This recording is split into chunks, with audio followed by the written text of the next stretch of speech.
Somewhere far to the north, beyond where forests exist today, a slow river moves through dense green vegetation.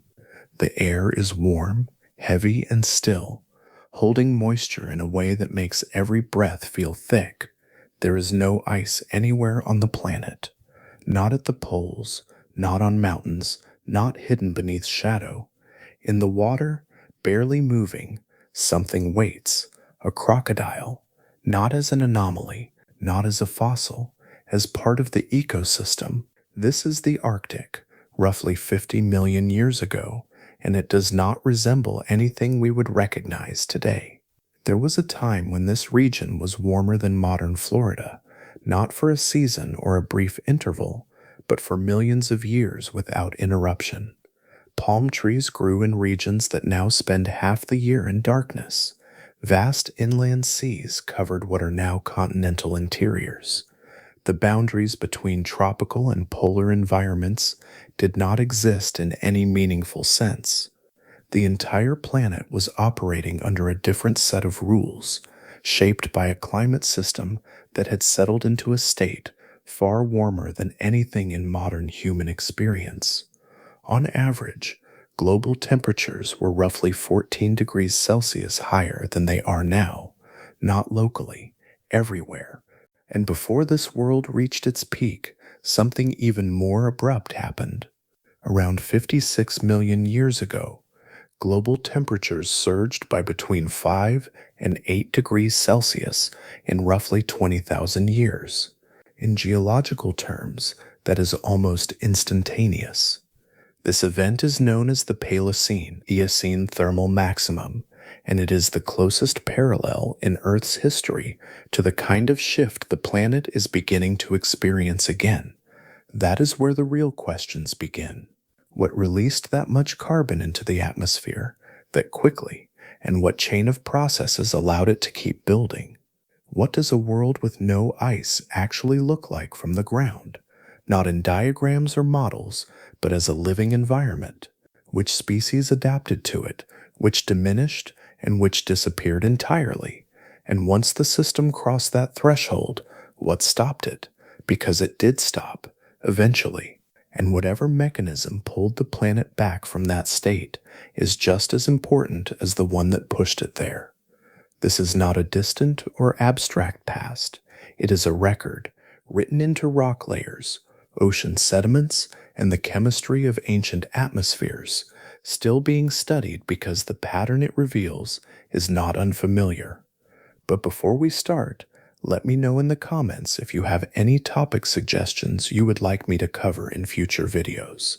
Let's continue.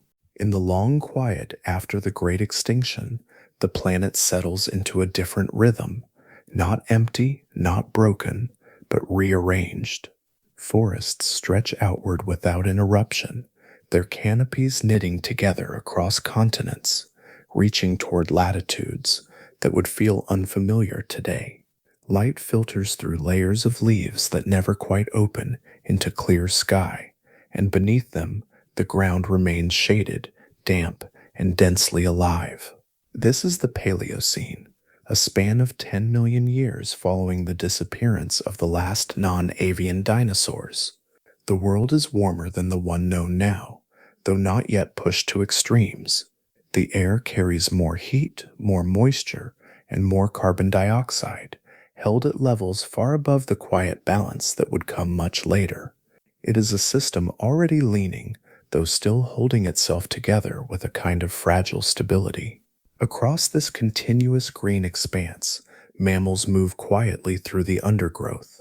They are small, careful, often active in the dim hours before dawn or after dusk.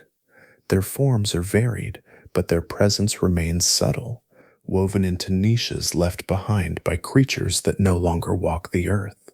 They have not yet stepped into dominance, only into opportunity, exploring the edges of possibility without yet reshaping the world around them.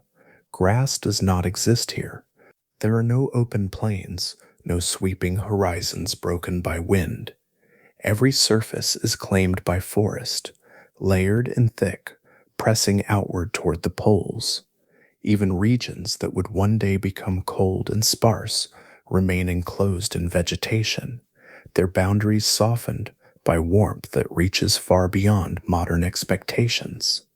The continents themselves sit in unfamiliar positions, their slow movements shaping oceans and climates in ways that feel distant from the present.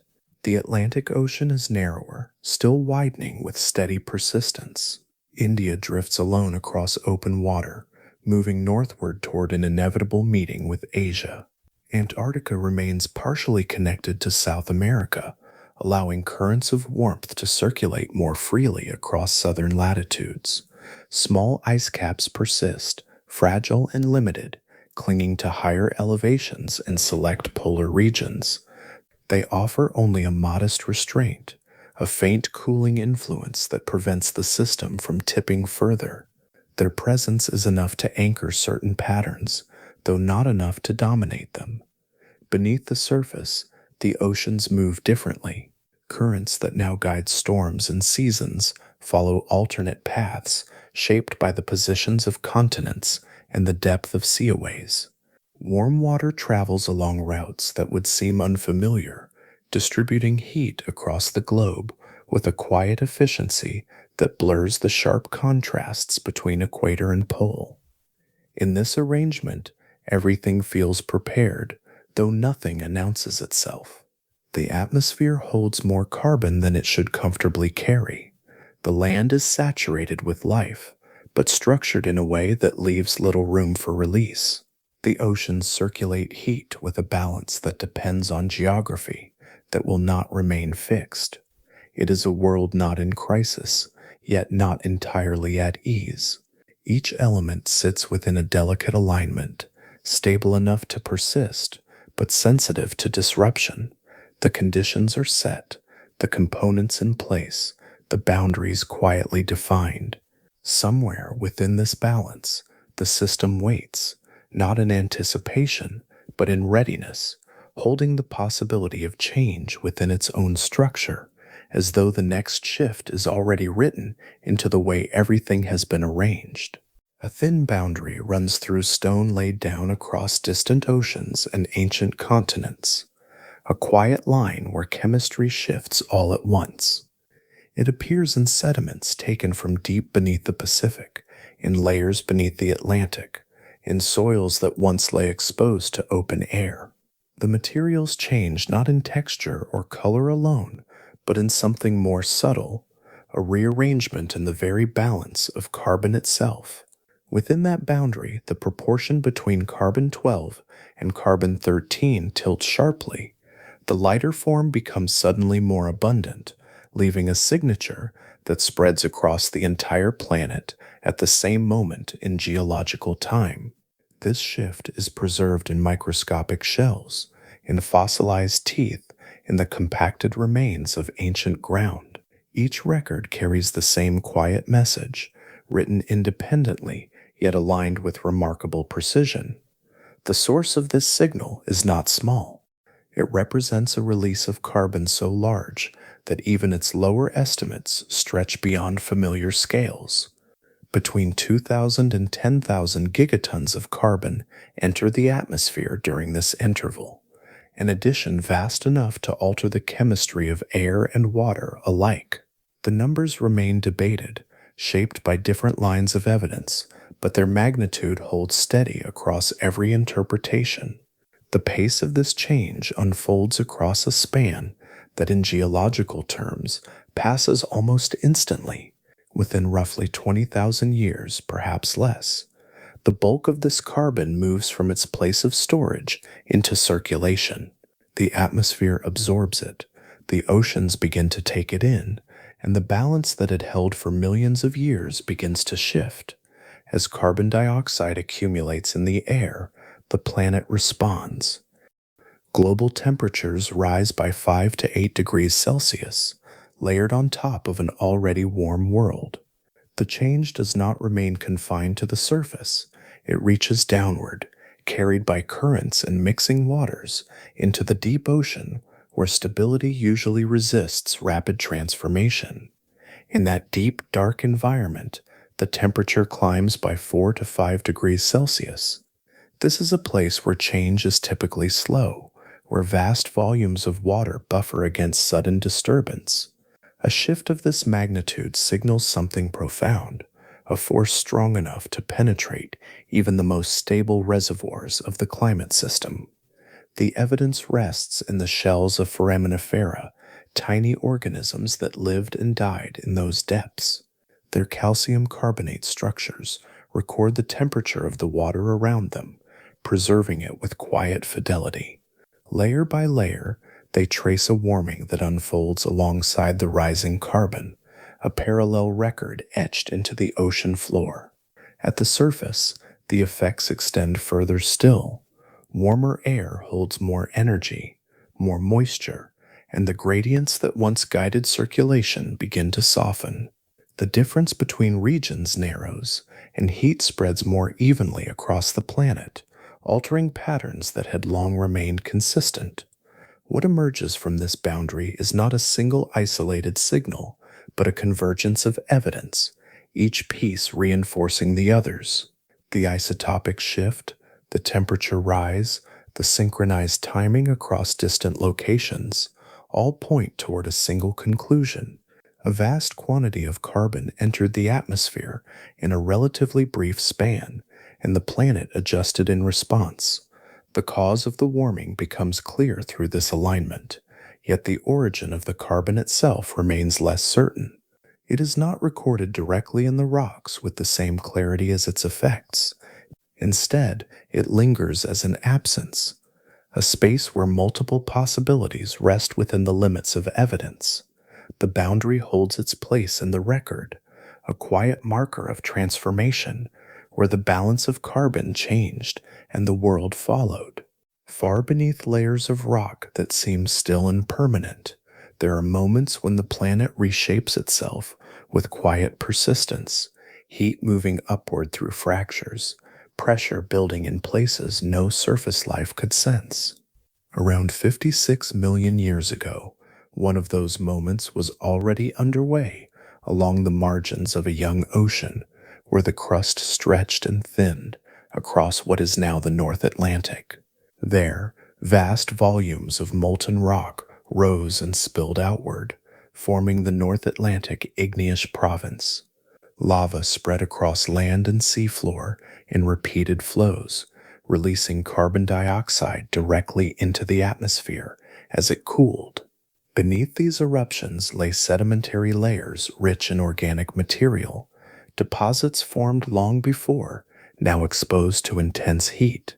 As magma intruded into these layers, it transformed buried carbon into gas, adding further carbon dioxide to the air in pulses that could extend across thousands of years.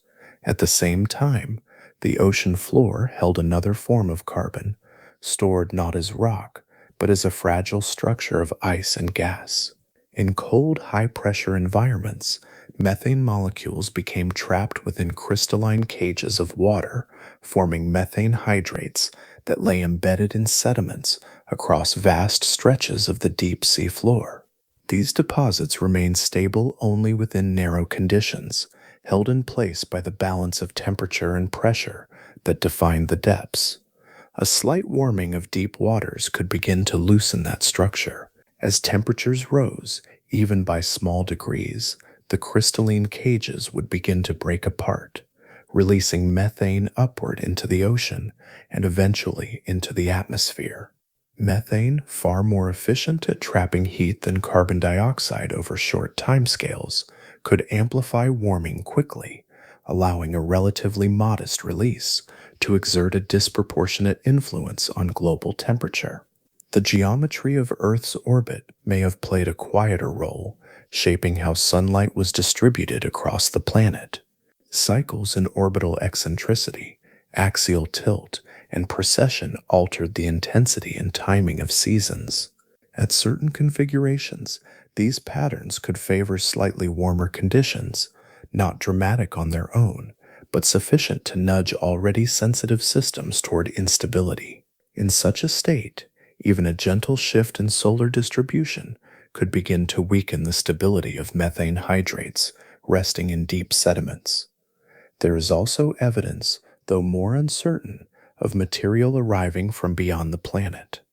Tiny glass spheres and magnetic particles have been found in some layers associated with this boundary, suggesting the possibility of an extraterrestrial impact. Such an event could have introduced energy and disruption, though the signals remain debated and do not appear consistently across all records. When these possibilities are considered together, they begin to overlap in a way that feels less like a single cause and more like a convergence. Volcanic activity introduces heat and carbon dioxide, warming the ocean slightly. That warming destabilizes methane hydrates, releasing methane that intensifies the warming further. As temperatures rise, additional hydrates break apart, extending the process in a chain that feeds itself. This pattern forms what is known as a feedback loop, where the result of a change becomes a driver of further change. In this case, warming generates conditions that lead to more warming, reducing the need for continued external input once the process begins. The system, once shifted beyond a certain point, carries its own momentum. The record does not preserve a single clear trigger. Instead, it reveals a set of conditions that, when aligned, allowed carbon to move rapidly from long-term storage into active circulation. Understanding these mechanisms becomes less about identifying one origin and more about recognizing how interconnected processes can combine, creating a response far larger than any single source might produce on its own. Once the first shift begins, the planet does not respond in a straight line. Its systems are layered, interlinked, and sensitive to small changes that ripple outward, each response feeding quietly into the next. In climate science, this process is called positive feedback, though the word carries no sense of benefit. It describes a condition in which an initial change strengthens itself, allowing the effect to become its own cause. One of the clearest examples lies in the way different surfaces handle sunlight. Bright ice and snow return most incoming energy back into space, reflecting between 80 and 90% of the light that reaches them. Dark ocean water behaves differently, absorbing nearly all of it, holding that energy within the system. When ice begins to retreat, even slightly, it exposes darker surfaces beneath. Those surfaces absorb more heat, raising local temperatures and encouraging further melting. Each step builds on the last, a gradual shift that accelerates as it continues. During this ancient interval, large ice sheets were already scarce, so this particular mechanism played a smaller role than it would in later ages. Still, it reveals the structure of the system, a pattern in which the loss of reflectivity transforms the balance of energy across the surface. Another process unfolds in the air itself. As temperatures rise, the atmosphere gains the capacity to hold more water vapor. This change is subtle at first, invisible to the eye, yet water vapor is a powerful greenhouse gas, capable of trapping heat within the lower atmosphere. As more water enters the air, it strengthens the warming effect already in motion, allowing temperatures to rise further. This additional warmth then permits even more water vapor to accumulate, reinforcing the cycle. Among all feedbacks, this one exerts the strongest influence, extending the reach of the initial warming far beyond its starting point. Further north, where soils remain locked and cold for long periods, another source of carbon lies stored in organic material. Plant matter accumulates over time, preserved in frozen ground that prevents decomposition. When temperatures increase, these soils begin to thaw. Microbial activity resumes, breaking down the organic material and releasing carbon dioxide and methane into the atmosphere. Both gases contribute to warming, adding new layers of heat to a system already shifting. The ground itself becomes a participant, transferring carbon from long-term storage into active circulation. Vegetation adds its own subtle influence. As warmer conditions spread, plant life extends into regions that were once sparse or lightly covered. Dense canopies replace lighter surfaces, altering how sunlight is absorbed and retained. Darker foliage captures more energy, warming the air just above it and reinforcing local temperature increases. This shift in plant distribution changes not only ecosystems, but also the flow of energy across entire regions. Taken together, these processes form a network rather than a sequence. Each operates on its own terms, yet all move in the same direction, amplifying the initial disturbance. The climate system, once nudged beyond a certain threshold, begins to sustain its own transformation through these internal connections.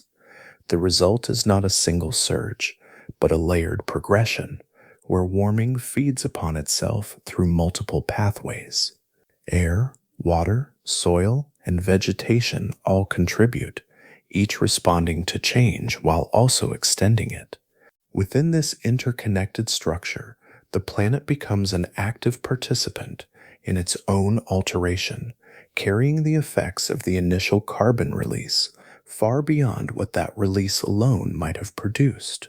Morning arrives differently in this world, not with a crisp edge or a cool breath, but with warmth already settled into the air before the sun fully rises. Heat lingers through the night, carried in the atmosphere itself, so that dawn feels less like a beginning and more like a continuation. The boundary between day and night softens, and the planet holds its temperature with a steady, persistent grip. Across the far north, the ocean no longer carries the sharp chill associated with polar water.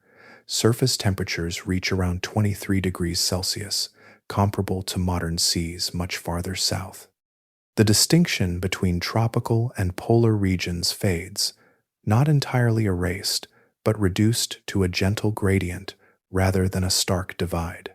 Water that would once have resisted life now supports it, extending habitable conditions into latitudes that would seem improbable in a colder age. On land, the equatorial regions experience a different kind of intensity. Daytime temperatures regularly climb beyond 40 degrees Celsius, pressing against the limits of what large animals can tolerate.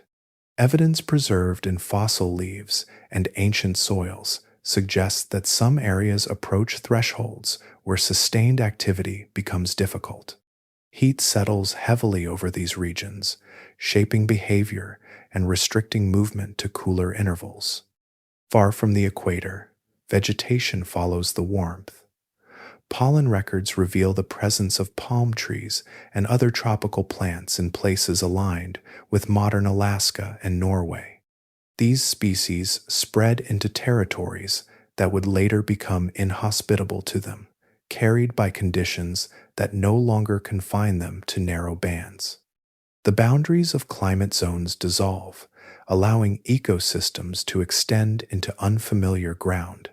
On Ellesmere Island, near the northernmost reaches of land, fossils show the presence of reptiles related to alligators and mammals, resembling early tapirs.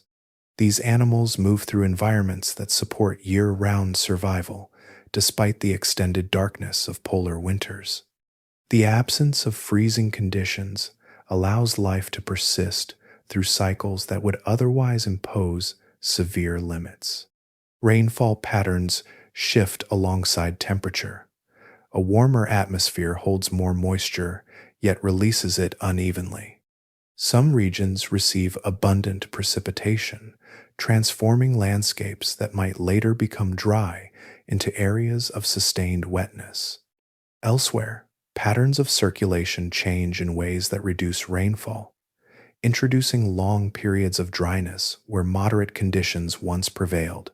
The distribution of water becomes less predictable, tied closely to the altered flow of energy through the atmosphere. High above, the jet stream no longer follows its familiar path. In a world where temperature differences between poles and equator are reduced, the forces that guide these winds weaken and reorganize. Weather systems move differently, with broader, slower patterns replacing sharper, more confined flows. Storms form under altered conditions, shaped by oceans that store greater heat. Tropical cyclones draw energy from warmer water, allowing them to grow more intense even as their overall frequency may shift. The balance between strength and occurrence changes subtly, reflecting the new state of the oceans beneath them. Sea levels rise as the absence of large ice sheets allows water to spread across continental margins. Estimates place the increase between 50 and 100 meters above modern levels. Even the lower end of that range reshapes coastlines entirely, submerging areas that would one day hold cities and reshaping the boundaries between land and sea. What unfolds across this period is not confined to a single region or hemisphere. The transformation extends across the entire planet, recorded in sediments, fossils, and chemical signatures from every ocean, basin, and continent. Each location reflects the same underlying shift, expressed through its own conditions, yet part of a shared global state. The planet settles into this configuration, carrying warmth across its surface in a way that alters nearly every environment it touches, creating a world that operates under a different set of balances, yet remains fully, unmistakably Earth. Far below the shifting skies and altered landscapes, another transformation unfolds in silence, carried not by wind or heat, but by chemistry. The ocean, vast and seemingly stable, begins to change from within as it absorbs a portion of the carbon dioxide accumulating in the atmosphere. Roughly a quarter to nearly a third of that carbon dissolves into seawater, spreading through currents that move slowly but reach every basin. When carbon dioxide enters the ocean, it does not remain unchanged. It reacts with water to form carbonic acid, a process that subtly alters the balance of dissolved substances. The effect is a decrease in pH, a shift toward greater acidity that spreads through the upper layers and gradually extends downward. This change is not dramatic to the senses, yet it is profound in its consequences, altering the conditions under which many organisms build their bodies. The ocean carries within it dissolved calcium and carbonate ions, the building blocks of shells and skeletons for countless forms of life. Snails, corals, and microscopic organisms rely on these materials to construct protective and structural layers of calcium carbonate. As acidity increases, the availability of carbonate ions declines, and the stability of existing structures weakens. At a certain depth in the ocean, known as the carbonate compensation depth, calcium carbonate begins to dissolve faster than it can accumulate. During this period, that boundary rises upward through the water column by hundreds of meters.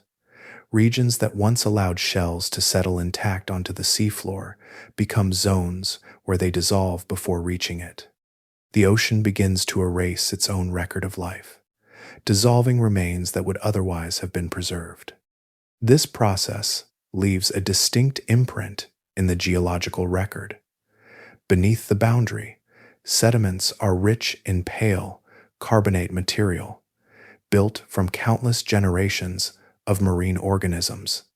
At the boundary itself, this layer gives way to a band of reddish clay, a deposit where calcium carbonate is absent, replaced by material that does not dissolve under these conditions. It marks a moment when the chemistry of the ocean shifted so strongly that familiar processes could no longer continue. On the seafloor, communities of benthic foraminifera experience this change directly. These tiny, single, Celled organisms construct intricate shells of calcium carbonate, living within the sediments of the deep ocean. As conditions shift, many of these species can no longer maintain their structures or survive the altered environment. Between roughly 35 and 50% of them disappear, representing a significant loss within a system that is otherwise resilient over long periods. Shallower waters reflect a different pattern, though not without disruption. Coral reefs, which depend on stable carbonate chemistry, decline across large regions. Some lineages persist by extending their range into cooler areas where conditions remain more favorable, though the continuity of reef systems becomes fragmented. The transformation does not spread evenly, but its reach is global. Each basin records the change in its own way, shaped by local conditions, yet linked through shared chemistry. The ocean remains vast, its movements continuous, yet the balance within it has shifted. In this period, the most profound impact is not seen in the disappearance of large animals, but in the quiet loss of organisms that build from dissolved minerals. The water itself becomes less accommodating, altering the foundation upon which marine life depends and reshaping the deep structures of the ocean in ways that endure long after the initial change has passed. Amid shifting temperatures and altered chemistry, life does not move in a single direction. While some systems falter, others open, creating space where new forms can emerge and expand. In this interval of sustained warmth, certain lineages find conditions that favor growth, dispersal, and experimentation, turning environmental pressure into possibility. Within dense forest understories, small mammals begin to take on new roles. Among them appears a creature known as Eohippus, also called Hyracotherium, an early horse unlike any that would follow. It stands no taller than a house cat, with a compact body suited to moving through thick vegetation. Its diet consists of soft leaves rather than grass, its limbs adapted for navigating uneven ground beneath layered canopies. It does not yet resemble the long-limbed grazers of open plains, but it represents the beginning of a lineage that will later transform alongside changing landscapes. Elsewhere, early primates enter the record with a quiet but significant presence. Fossils appear in both North America and Europe within a narrow span of time, suggesting a movement across connected land regions that existed under these warmer conditions. These animals, small and agile, are adapted for life in trees, their bodies shaped for grasping branches and navigating vertical spaces. Their arrival across multiple continents reflects a world in which barriers have softened, allowing movement through corridors of continuous forest. Alongside them, early artiodactyls begin to diversify. This group, which will one day include deer, cattle, pigs, camels, and hippos, starts to branch into different forms, each exploring distinct ecological niches. Their emergence adds complexity to terrestrial ecosystems, introducing new feeding strategies and patterns of movement. Insects respond even more rapidly. Higher temperatures accelerate their metabolism, increasing rates of reproduction and expanding their geographic range. Populations grow, spreading across environments that now support their activity throughout longer periods of the year. The evidence of their abundance is preserved in fossilized leaves, where patterns of feeding remain visible. Edges are chewed, surfaces punctured, and internal tissues mined, leaving behind a detailed record of interaction between plants and the insects that consume them. In marine environments, the pattern differs from the deep ocean below. While conditions there become more difficult for certain organisms, surface waters and coastal regions offer opportunities for others. Warmer temperatures and nutrient availability support large populations of plankton, forming the base of food webs that expand in response. These microscopic communities multiply, sustaining a range of species that depend on them. Among these are larger foraminifera known as nummulites, organisms that build shells reaching sizes rarely seen before or after this period. Some grow to the diameter of a coin, their forms accumulating in shallow marine environments. Their presence reflects conditions that allow for rapid growth and extended lifespans within favorable zones. Across both land and sea, the response to warming is uneven, shaped by the needs and tolerances of each organism. Some lineages decline under the pressure of changing conditions, while others expand into newly available spaces. The same shift that disrupts one system provides opportunity for another, creating a mosaic of outcomes rather than a single narrative. In this balance, the period becomes both a moment of loss and a period of innovation. Evolution moves forward not only through survival, but through adaptation to altered circumstances, allowing certain groups to establish foundations that will persist long after the climate begins to change again. In layers of ancient sediment, small differences begin to appear, not in color or texture, but in proportion. Teeth emerge from these layers, scattered and worn, each one carrying a quiet measure of the body that once held it. As the sequence moves upward through time, those measurements shift, not randomly, but with a steady direction that mirrors the changing climate. Across multiple mammal lineages, body size decreases during this interval of sustained warmth. The pattern does not belong to a single species or region. It appears independently in different groups, unfolding in parallel as temperatures rise.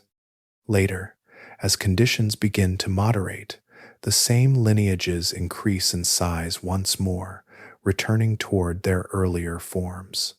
This phenomenon is known as the Lilliput effect, a tendency for organisms to become smaller under environmental stress, particularly during periods of elevated temperature. It reflects a deeper biological relationship between body size and heat. Smaller bodies lose heat more efficiently, their greater surface area relative to volume allowing energy to dissipate more easily into the surrounding air. In warmer conditions, this becomes an advantage, allowing organisms to regulate internal temperature with less strain. This relationship aligns with a broader principle observed across modern ecosystems, known as Bergmann's rule. In colder climates, animals tend to be larger, conserving heat within a more compact structure. In warmer climates, smaller forms prevail, better suited to releasing excess warmth. During this ancient interval, the rule appears to operate on a shifting baseline, guiding changes in size across populations as the environment transforms. One of the clearest examples comes from an early horse known as Cyphippus. At the onset of warming, individuals of this species begin to show a reduction in body mass, eventually losing around 30% of their original size. The change is significant, comparable to a modern medium-sized dog, gradually diminishing to something closer to a house cat. This transformation does not occur in isolation or through a few unusual specimens. It is documented through the careful measurement of hundreds of fossilized teeth collected from successive layers that record the passage of time with remarkable continuity. As temperatures decline after the peak of warming, the same lineage reverses course, increasing in size over thousands of years. The pattern repeats during a later, smaller warming episode, providing a second instance of the same response within the same evolutionary line. This repetition strengthens the connection between climate and body size, suggesting a consistent biological reaction to changing conditions. Similar trends appear in other mammals. Fossil deer from Europe show comparable reductions in size, indicating that this response extends beyond a single group. Each lineage follows its own path, yet the direction remains aligned, shaped by the same environmental pressures. What makes this process remarkable is not only its consistency, but its pace. Evolution is often understood as a slow progression, unfolding across millions of years.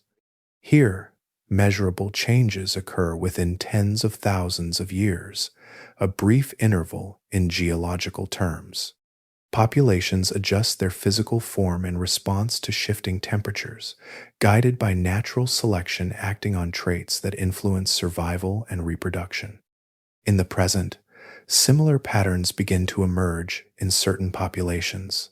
Studies of Soay sheep on a Scottish island and red deer in parts of Europe reveal gradual decreases in body size over recent decades.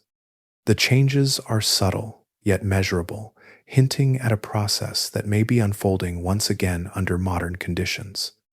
Within these shifts, evolution reveals its responsiveness, not as a distant force acting only over immense spans of time, but as a continuous process capable of adjusting life to the changing state of the planet. Movement begins quietly, not as a single migration, but as a gradual spreading across landscapes that no longer present the same boundaries. Paths open where there had once been barriers, and the arrangement of continents allows animals to pass between regions that had long remained separate. Over time, this steady motion becomes visible in the fossil record as new species appear in places where they had not existed before. In layers of sediment from North America and Europe, certain mammals emerge abruptly. Early horses and primates appear within a narrow span of time, their presence unaccompanied by clear ancestral forms in those regions. They arrive without a local history, as though stepping into the record from elsewhere. The explanation lies beyond these continents, in Asia, where earlier fossils reveal the lineage from which they came. At this time, the connection between Asia and North America is not a cold, exposed stretch of land, but a corridor shaped by warmer conditions. The Bering Land Bridge supports vegetation suitable for forest-dwelling animals, offering a continuous route across which species can travel. This passage allows mammals adapted to dense environments to move gradually from one continent to another, extending their range without encountering climates that would prevent their survival. A second pathway likely exists between North America and Europe, though its exact form remains less certain. It may have been a northern land bridge, or a series of shallow crossings that permitted movement during periods of lower sea level. Whatever its precise structure, the result is evident in the fossil record, where similar species appear on both continents within a relatively brief interval. The timing of these appearances suggests movement rather than independent development. New forms arise almost simultaneously in distant locations, indicating that they spread across connected land rather than evolving separately in parallel. The process unfolds over thousands of years, yet in geological terms it appears rapid, a shift that reorganizes entire groups across the northern hemisphere. This redistribution of life is known as the Intercontinental interchange of the Paleocene-Eocene Thermal Maximum. It alters the composition of ecosystems, introducing species into regions where they will continue to evolve and diversify. The exchange does not occur evenly, but it leaves a lasting imprint, shaping the distribution of mammals across continents. The consequences of this movement extend far beyond the moment itself.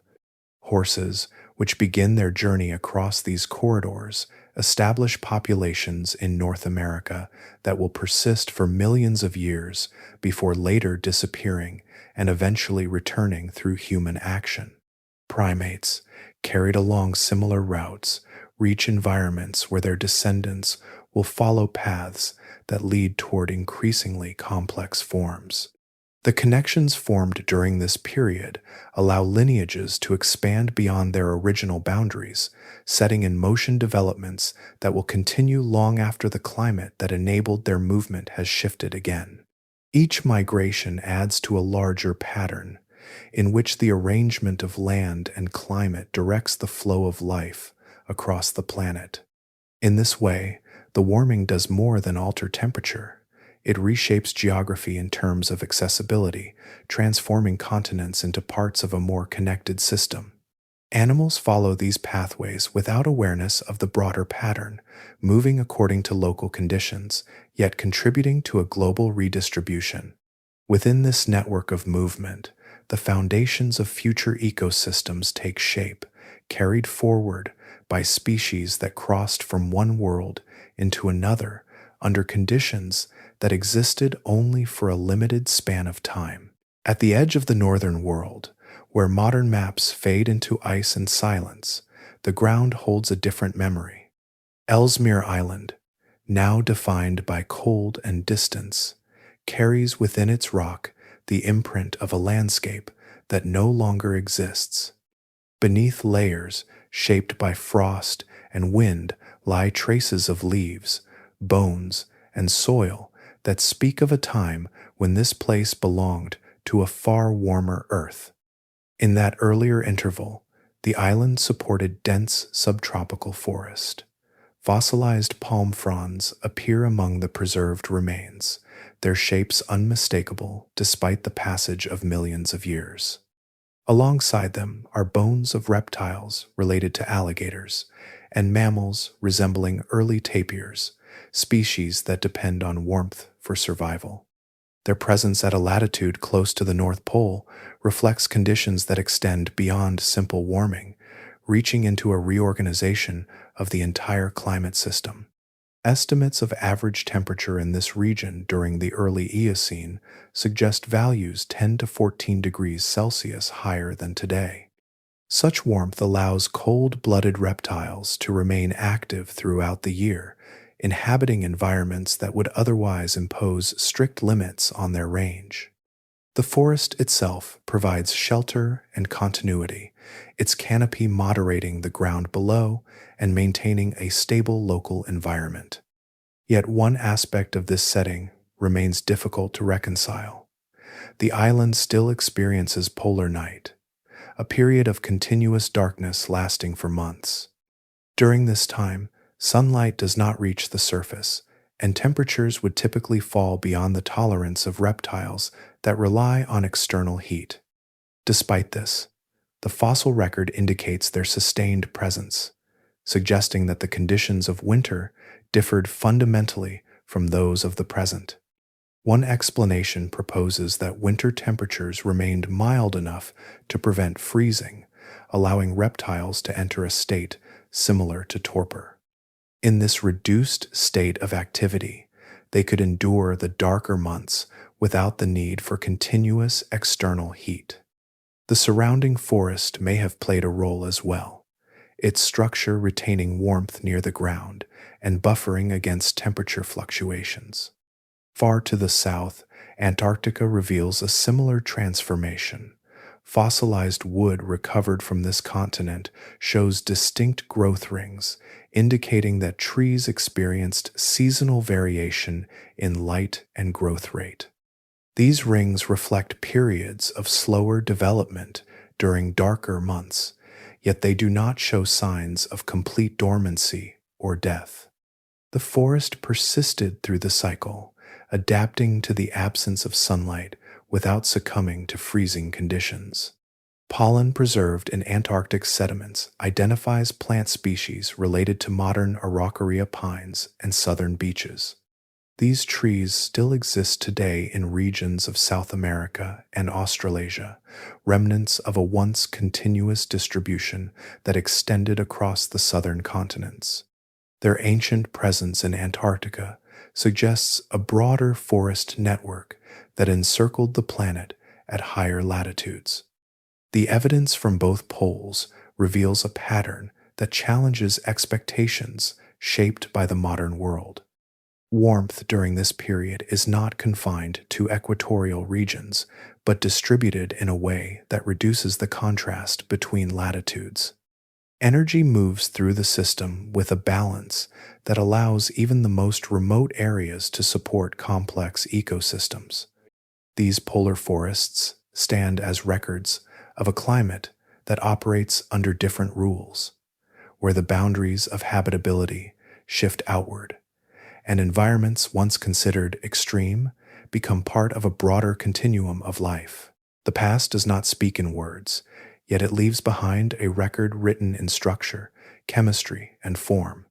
Each layer of sediment, each fragment of fossil, carries information that can be read with careful attention, allowing a distant world to be reconstructed from the materials that remain. Among the most precise of these records are the shells of foraminifera, microscopic organisms that once lived suspended in the ocean. When they died, their calcium carbonate shells settled onto the seafloor, accumulating in vast numbers over time. Within those shells, the ratio of oxygen isotopes reflects the temperature of the water in which they formed. Slight variations in these ratios correspond to changes in temperature, preserved with remarkable fidelity across millions of years. By examining these shells from different depths in sediment layers, it becomes possible to trace shifts in ocean temperature with fine resolution. The same shells also carry evidence of changes in carbon.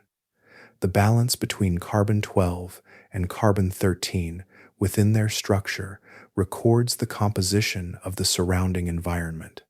During the interval of rapid warming, this balance shifts in a consistent direction, appearing in samples taken from oceans across the globe. The signal is present in cores from the Pacific, Atlantic, Arctic, and Indian Oceans, each one independently capturing the same alteration. On land, another form of evidence persists in pollen. These microscopic grains, produced by plants, are chemically resilient and distinct in their structure. Each species creates pollen with a recognizable shape, allowing identification even after long periods of burial. Sediment cores, extracted from ancient lake beds and peat deposits, contain layers of pollen that correspond to different periods in time. By analyzing these layers, it becomes possible to determine which plant species were present in a region and, by extension, the climate conditions that supported them. Leaves offer a different kind of record. The shape of their edges correlates with the temperature of the environment in which they grow. In warmer, wetter climates, leaves tend to have smooth margins, while cooler conditions favor serrated edges. This relationship, observed across thousands of modern plant species, provides a basis for interpreting fossil leaves. By examining their forms, scientists can estimate the average temperatures of ancient ecosystems. The ground itself preserves additional clues. Paleosols, or fossilized soils, contain traces of roots, mineral compositions, and isotopic signatures that reflect the conditions under which they formed. These soils reveal patterns of rainfall, vegetation density, and temperature, offering a direct connection to the surface environment of the past. In the ocean, the chemistry of shells extends beyond temperature and carbon. The ratio of boron isotopes within calcium carbonate structures reflects the acidity of seawater at the time of formation. Changes in this ratio allow reconstruction of ocean pH, providing insight into periods when the chemistry of the sea shifted in response to increased carbon dioxide. All of these records are brought together through the study of sediment cores extracted from the ocean floor by research vessels. These cores preserve sequences of material laid down over millions of years, each layer representing a moment in time. As the core is examined from bottom to top, it reveals a continuous history of environmental change, recorded in the composition of each successive layer. Each line of evidence operates independently, relying on different materials and processes. Yet when they are compared, they align in a consistent pattern, each reinforcing the others. Through this convergence, a coherent picture emerges, allowing the conditions of a world long gone to be understood through the traces it left behind. Across rivers, shorelines, and forest clearings, life takes on forms that feel both distant and faintly recognizable, as if the outlines of the modern world are beginning to emerge but have not yet settled into their final shapes. Around 50 million years ago, at the height of this warm interval, the planet hosts a collection of animals that seem caught between what once was and what will come. Near the edges of water in what is now Pakistan, a mammal known as Pakicetus moves along riverbanks. Its body remains fully suited to life on land, supported by 4 legs and shaped for movement across solid ground. Yet within its skull lies a structure that hints at a different future. The inner ear carries features that will later become essential for hearing underwater, a quiet indication of a transition that has only begun. Not far along this path of change appears Ambulocetus, a creature whose form bridges 2 worlds more visibly. It retains limbs capable of supporting its weight on land, yet its body lengthens and its movements in water become more pronounced. It can walk, but it can also swim, dividing its time between environments in a way that reflects a lineage in motion. Within its structure lies one of the most significant shifts in mammalian history, the gradual move from land to sea. In forested regions of Europe and North America, a large bird known as Gastornis stands nearly 2 meters tall. Its heavy beak suggests strength, once interpreted as a tool for hunting. More recent studies of its bone chemistry and beak shape suggest a different role, one focused on breaking hard plant material rather than capturing prey. Its presence dominates the undergrowth, an imposing figure moving through environments rich in vegetation. Elsewhere, browsing quietly among the foliage, is Uintatherium. Its body rivals that of a rhinoceros in size, yet its head carries an unusual arrangement of 6 bony projections. Elongated canine teeth extend from its jaws, giving it an appearance that seems assembled from multiple design paths.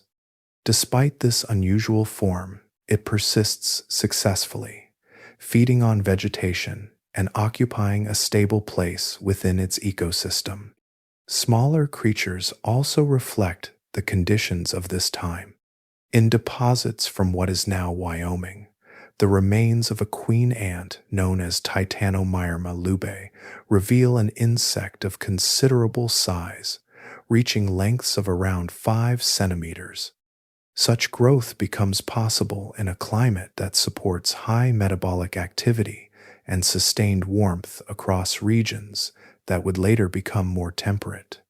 In the same area, early bats such as Onychonycteris appear, already capable of powered flight. Their wings carry them through the air, marking the expansion of mammals into aerial environments. The conditions of this period appear to support rapid diversification, allowing new forms of movement and behavior to emerge. Each of these organisms occupies a place within a world that is shaping the foundations of future ecosystems. Their forms do not yet match those seen today, but they carry within them the structures that will be refined over time. The warmth of this period allows for a range of adaptations, supporting experiments in body shape, size, and behavior that may not persist under different conditions. Together, they form a living record of transition, a collection of lineages moving through stages that connect past and present, shaped by an environment that allows possibilities to unfold before narrowing again in the eras that follow. High above the surface, where rock meets sky, A slow transformation begins that will not be felt in a single lifetime, or even across many generations of species.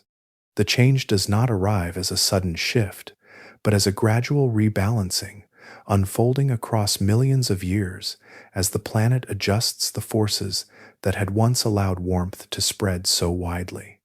Around 50 million years ago, at the peak of this extended heat, global temperatures begin to ease. The descent is not smooth or immediate, but it is persistent, guided by processes that operate far beneath daily experience. One of the most significant of these processes takes place along the boundary where a drifting landmass meets a continent. For tens of millions of years, India has moved steadily northward across the Tethys Ocean, carried by the slow motion of tectonic plates. When it finally encounters Asia, the collision does not simply halt its journey. Instead, the crust compresses, folds, and rises, giving birth to the Himalayas and the vast Tibetan Plateau. This newly elevated region becomes the largest high-altitude landscape on Earth, exposing immense surfaces of fresh rock to the atmosphere. At these elevations, rainwater interacts with exposed minerals in a process known as silicate weathering. Carbon dioxide from the air dissolves into water, forming a weak acid that reacts with silicate rock. Through this reaction, carbon dioxide is transformed into dissolved ions that are carried by rivers into the ocean. Over time, these ions contribute to the formation of limestone on the seafloor, locking carbon away in solid form. The scale of this process depends on the amount of exposed rock and the intensity of rainfall. With the rise of the Himalayas, both factors increase. Vast surfaces of newly uplifted rock interact continuously with the atmosphere, accelerating the removal of carbon dioxide. The higher the mountains rise, the greater the area available for this reaction, and the more carbon is gradually drawn down. This mechanism functions as a long-term regulator, often described as a geological thermostat. It operates slowly, adjusting atmospheric composition over millions of years, preventing extreme conditions from persisting indefinitely.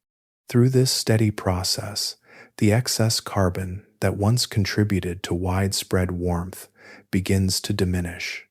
At the same time, changes occur in the arrangement of oceans. South America and Antarctica, once connected, continue to drift apart, opening a seaway known as the Drake Passage. This separation allows water to circulate fully around Antarctica, forming a continuous current that isolates the continent from warmer waters to the north. This Antarctic circumpolar current establishes a barrier, limiting the transfer of heat toward the southern polar region. Without the influence of warmer currents, temperatures around Antarctica begin to decline. The conditions required for the formation of ice start to emerge, though the full development of large ice sheets will take additional time. Together, these processes act in parallel, each contributing to a gradual cooling of the planet. The drawdown of carbon dioxide reduces the greenhouse effect, while the reorganization of ocean circulation alters the distribution of heat. Neither change alone would produce the full shift, but combined, they begin to move the system away from its earlier state. The transformation unfolds over immense spans of time, measured not in years, but in millions of years. Through the rise of mountains and the rearrangement of oceans, the planet adjusts its balance, setting in motion a return toward cooler conditions that will continue to evolve long after these initial changes take hold. In the quiet record of ocean sediments, a threshold is crossed, not slowly, but with a clarity that stands out against the gradual changes that came before it. Around 34 million years ago, a shift occurs that reshapes the structure of the entire climate system, marking the boundary between two fundamentally different states of the planet. At this point, large ice sheets begin to form across Antarctica. Their appearance is not drawn out over vast spans, but takes place within a relatively brief geological interval, perhaps between 100,000 and 200,000 years. Compared to the millions of years that preceded it, the transition feels abrupt, a decisive movement from one balance into another. The cooling is recorded in the chemistry of the deep ocean. Foraminifera shells, preserved in sediments from every major ocean basin, show a clear change in oxygen isotope ratios, indicating a drop in temperature of around 4 to 5 degrees Celsius. This shift reflects a cooling that extends through the entire ocean, reaching even the depths that typically resist rapid change. As ice accumulates on the Antarctic continent, water is drawn out of the oceans and stored in solid form. Sea levels fall as a result, exposing continental shelves and altering coastlines across the globe. Areas that were once submerged become land, changing patterns of habitat and movement for both marine and terrestrial life. The presence of ice introduces a new feedback into the system, one that reinforces the cooling already underway. Ice reflects a significant portion of incoming solar energy, preventing it from being absorbed by the surface below. As the ice sheet expands, it increases the area over which this reflection occurs, reducing the amount of heat retained by the planet. Lower temperatures allow more ice to form, and the process continues in a self-reinforcing cycle, stabilizing the cooler state.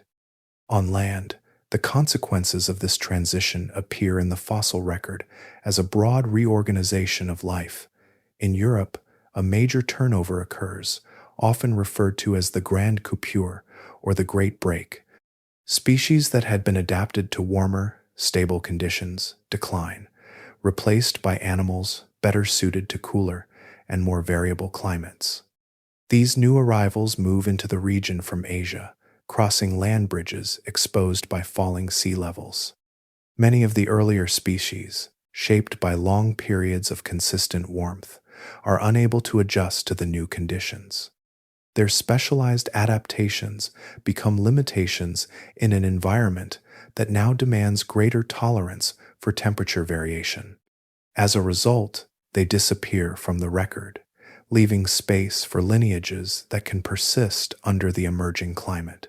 The transformation extends beyond individual regions, reflecting a broader change in how the planet distributes heat. The difference between equatorial and polar temperatures becomes more pronounced, establishing gradients that influence atmospheric and oceanic circulation. Seasons become more distinct, and the presence of permanent ice at the poles introduces a stability to the system that had been absent during earlier intervals. From this transition emerges a world that begins to resemble the one known today. Ice becomes a lasting feature of the polar regions, shaping climate patterns and influencing global conditions. The balance between warmth and cold shifts toward a state that supports the development of ecosystems adapted to seasonal change and cooler environments.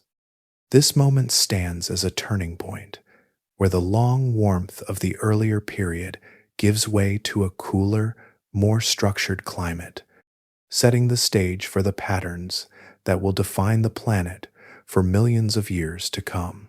Drift slowly across the surface of a northern ocean that no longer behaves like an open sea, and the water appears unusually still, its movement softened by the shape of the continents that enclose it. Around 49 million years ago, this basin exists in a state that allows something small and easily overlooked to spread across its surface in extraordinary abundance. Within sediment cores taken from the Arctic Ocean, a distinct layer appears, dense with the preserved remains of Azolla spores. These microscopic structures belong to a floating fern, a plant that lives on the surface of freshwater or low salinity environments. The layer is not isolated to a single location.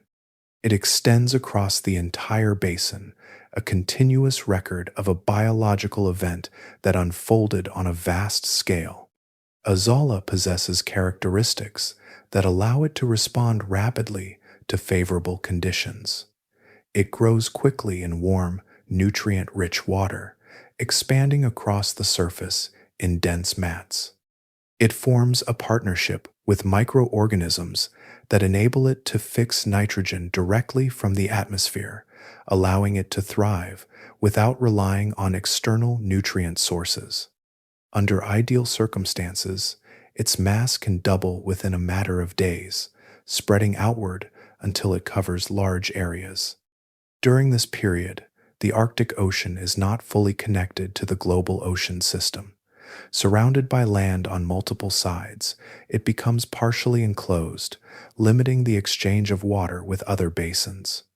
This configuration reduces salinity and calms surface currents, creating an environment that differs from open ocean conditions.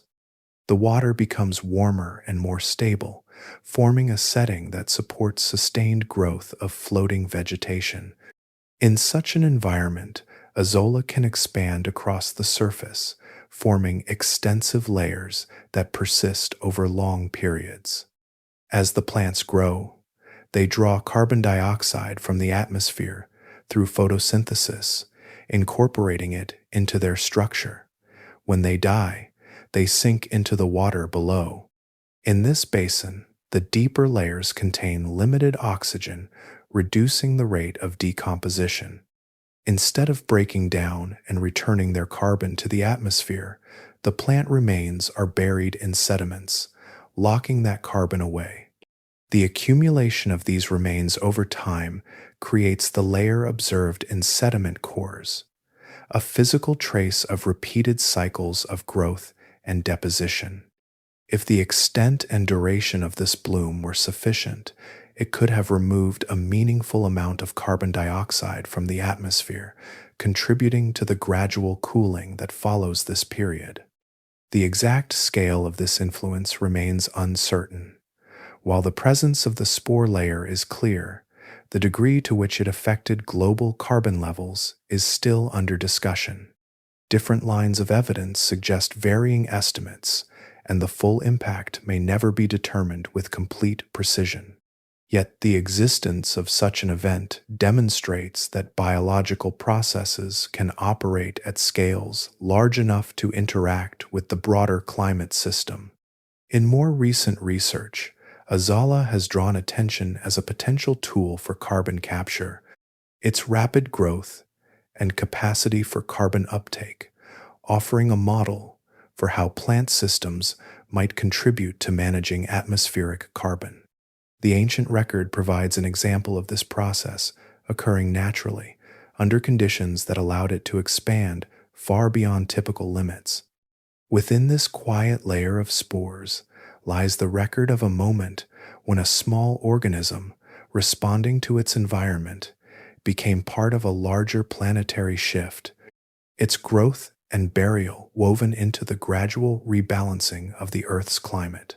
Long after the initial surge of carbon has spread through air and ocean, the planet begins a quieter process, one that unfolds without urgency, guided by mechanisms that operate beyond the scale of immediate change. The heat that once rose quickly now lingers, and the return toward balance begins at a pace that feels almost still. Over the course of roughly 170,000 to 200,000 years, temperatures gradually move back toward earlier levels. This recovery does not follow a single path, but emerges from a combination of processes that slowly draw carbon out of circulation and return it to long-term storage. Each mechanism contributes a small part, yet together they shape the direction of the entire system. Rainfall plays a central role in this transition. In a warmer world, evaporation increases, and with it, the amount of moisture carried through the atmosphere. When this moisture returns to the surface, it accelerates the breakdown of exposed rock. Through silicate weathering, carbon dioxide is consumed as it reacts with minerals, forming dissolved compounds that are carried into rivers and eventually the ocean. This process removes carbon from the atmosphere incrementally, year by year, as long as the conditions of warmth and precipitation persist. In the ocean, biological activity adds another pathway. Certain regions experience increased productivity, supporting large populations of organisms that convert dissolved carbon into organic material. When these organisms die, their remains sink through the water column. In areas where oxygen is limited, decomposition slows, allowing some of this material to be buried in sediments rather than returning its carbon to the system. Over time, this burial accumulates, storing carbon in layers that will remain undisturbed for extended periods. At the same time, the chemistry of the ocean begins to shift back toward conditions that support organisms that build shells from calcium carbonate. As acidity decreases gradually, these organisms return to environments where they had previously declined. Each shell they construct incorporates carbon from the surrounding water, contributing to the slow removal of carbon from active circulation. Their presence marks a recovery not only of life, but of the processes that regulate the balance of the ocean. These mechanisms do not operate with the same speed as the initial release of carbon. The addition of carbon to the atmosphere occurs over tens of thousands of years, while its removal extends across a period several times longer. This difference in pace reflects the nature of the processes involved. Release can occur through concentrated events, while removal depends on widespread, gradual interactions that require time to accumulate. The imbalance between rapid release and slow recovery becomes one of the defining characteristics of this interval. Once carbon enters the atmosphere in large quantities, it cannot be quickly withdrawn. The systems that regulate it respond steadily, but without acceleration, maintaining a consistent pace that does not match the speed of the initial change. Throughout this recovery, the planet does not return instantly to its earlier state. Instead, it moves step by step, guided by the combined influence of weathering, biological activity, and chemical adjustment. Each contributes to a gradual reduction in atmospheric carbon dioxide, allowing temperatures to ease over time. By the end of this long interval, the system has shifted back toward a more stable configuration. The processes that restored balance continue to operate, maintaining conditions within a range that can persist until new changes emerge. Far below the reach of sunlight, along slopes where continents descend into the deep ocean, there exists a form of ice that does not belong to cold alone, but to pressure and chemistry working together in silence. Within this frozen lattice, water arranges itself into rigid frameworks, each structure enclosing a single molecule of methane, holding it in place as if time itself has been paused. These formations, known as methane hydrates, resemble pale, granular ice embedded within marine sediments. When brought to the surface and exposed to flame, they can burn, releasing the gas they have preserved. Their appearance is unremarkable, yet their scale is immense. Across the global seafloor, these deposits contain more carbon than all known reserves of coal, oil, and natural gas combined, stored not as fuel for extraction, but as a quiet archive beneath layers of sediment and water. Their existence depends on a delicate balance. High pressure from the overlying ocean keeps the structure intact, while low temperatures maintain its stability. Within this narrow range, methane remains locked away, unable to escape. A shift in either condition alters the equilibrium. If surrounding waters warm even slightly, or if pressure decreases due to changes in sea level or sediment structure, the crystalline cages begin to collapse. Methane is released, first into the pore spaces of the sediment, then into the ocean, and in some cases, toward the atmosphere above. This behavior forms a pathway through which stored carbon can re-enter the active climate system. In earlier passages, the record revealed a moment when carbon surged rapidly into circulation, leaving a signature that spans continents and ocean basins. Among the processes capable of producing such a signal, hydrate destabilization stands as one of the most compelling. A gradual warming of the deep ocean would have weakened these deposits, allowing methane to escape in increasing amounts. Once released, methane acts as a powerful greenhouse gas, enhancing the warming that triggered its release. The cycle continues, each step reinforcing the next. This pattern is an example of a feedback that does not require external forcing once initiated. A small change sets the process in motion, and the system begins to sustain its own progression. The stability of hydrates, once altered, can shift from containment to release without a clear boundary between the two states. Beyond the ocean floor, a related reservoir exists on land. In high-latitude regions, vast expanses of soil remain frozen year-round, preserving organic material that accumulated over thousands of years. Within this permafrost, carbon is stored not as gas, but as partially decomposed plant and animal matter. As temperatures rise, the frozen ground softens, allowing microbes to resume activity. The stored material breaks down, releasing both carbon dioxide and methane into the atmosphere.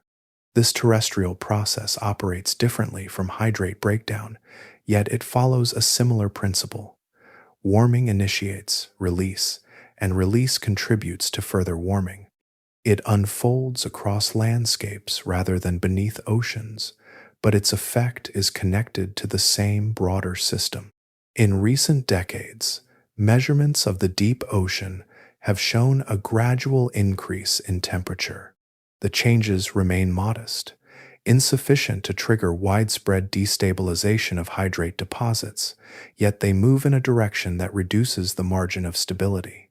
At the same time, atmospheric methane concentrations have risen to levels more than 2.5 times higher than those before widespread industrial activity, the highest values observed in ice core records extending back 800,000 years.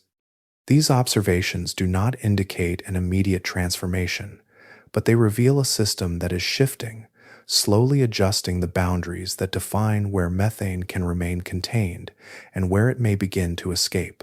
Hidden within every breath, within every grain of sediment, there exists a subtle distinction between atoms that appear identical at a glance. Carbon, the element that threads through living tissue and ancient rock alike, carries this quiet variation. Some atoms are slightly lighter, known as carbon-12, while others are marginally heavier, called carbon-13. Both are stable, both persist, yet their proportions shift depending on where the carbon has come from. Life, in all its forms, leans gently toward the lighter version. Through photosynthesis and metabolism, living systems incorporate carbon-12 more readily, leaving organic matter enriched in this lighter isotope. Over time, as plants and animals are buried and transformed, this preference is preserved in coal seams, petroleum reservoirs, and methane stored beneath ice and soil.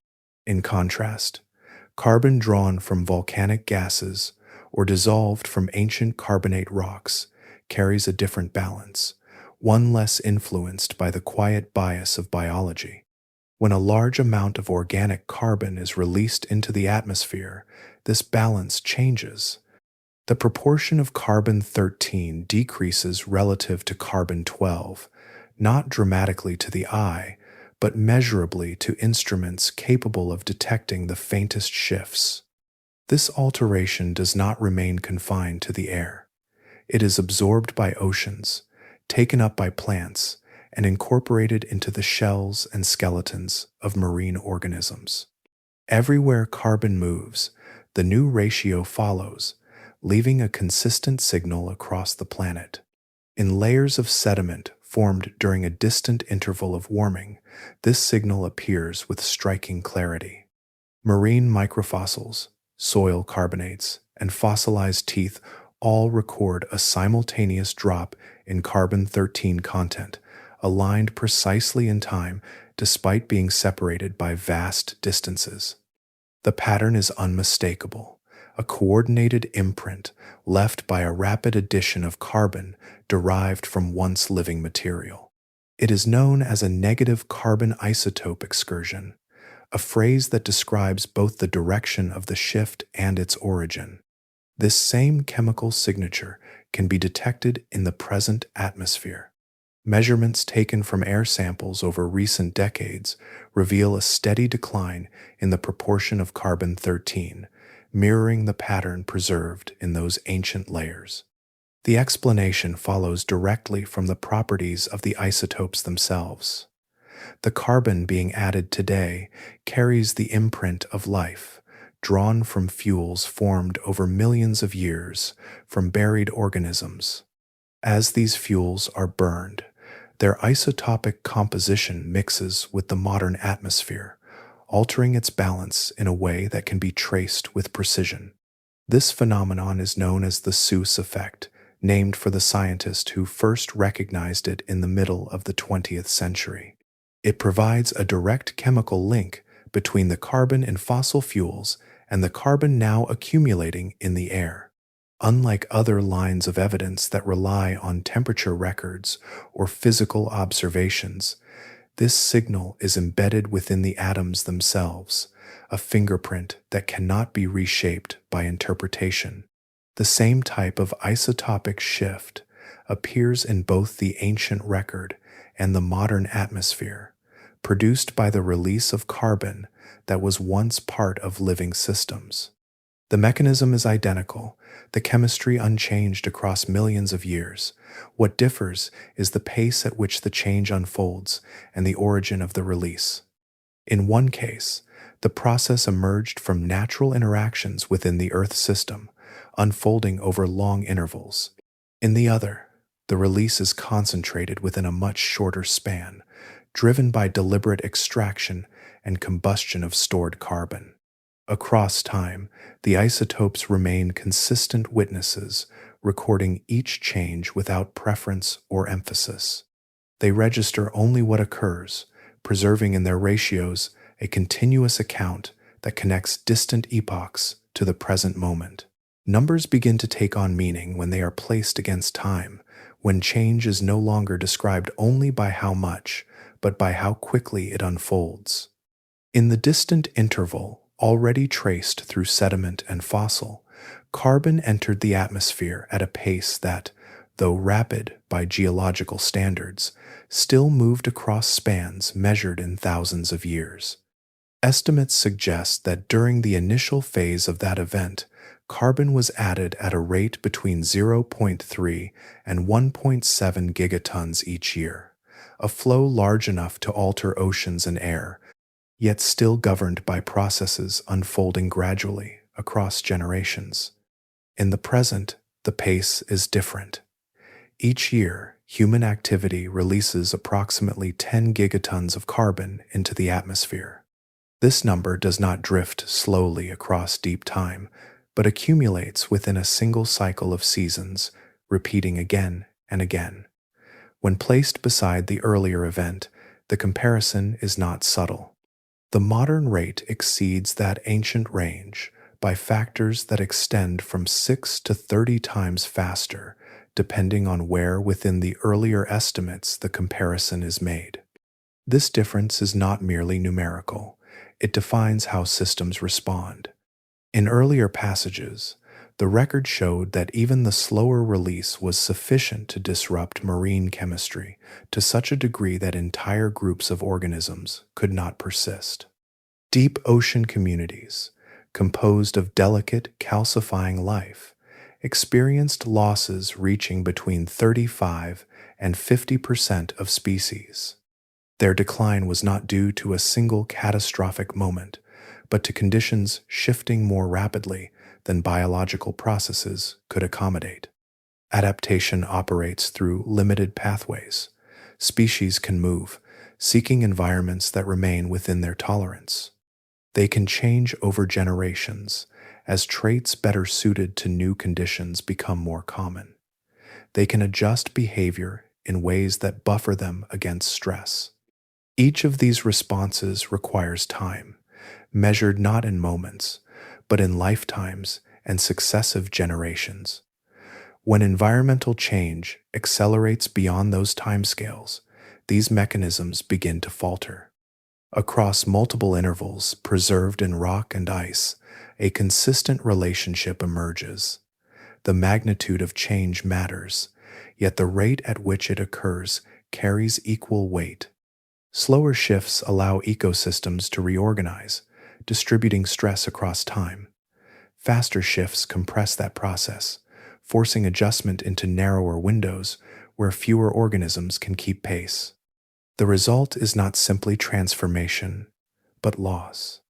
Evidence of natural variability provides another frame of reference. Ice cores extracted from Antarctica contain layered records of atmospheric composition extending back 800,000 years. Within these layers, carbon dioxide rises and falls in a repeating rhythm tied to glacial and interglacial cycles, ranging roughly between 180 and 280 parts per million. These transitions unfold over tens of thousands of years, tracing a gradual exchange between ice, ocean, and atmosphere. In the present, atmospheric carbon dioxide has risen beyond 420 parts per million, surpassing the entire range recorded in that long archive.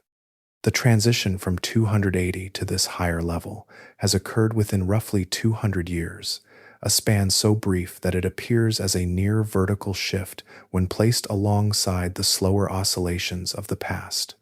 The ice does not record a comparable surge. Its layers remain smooth where the modern record becomes steep. This contrast is not abstract. It represents a change in tempo, a compression of processes that once unfolded slowly into a much shorter interval. In that compression lies the central distinction, a difference not only in how much carbon is present, but in how quickly it has arrived, and how little time remains for the systems it affects to adjust. In the quiet glow just before sunrise or after sunset, a bright point of light often appears, steady and unblinking. It seems gentle from a distance, a pale beacon suspended in the sky.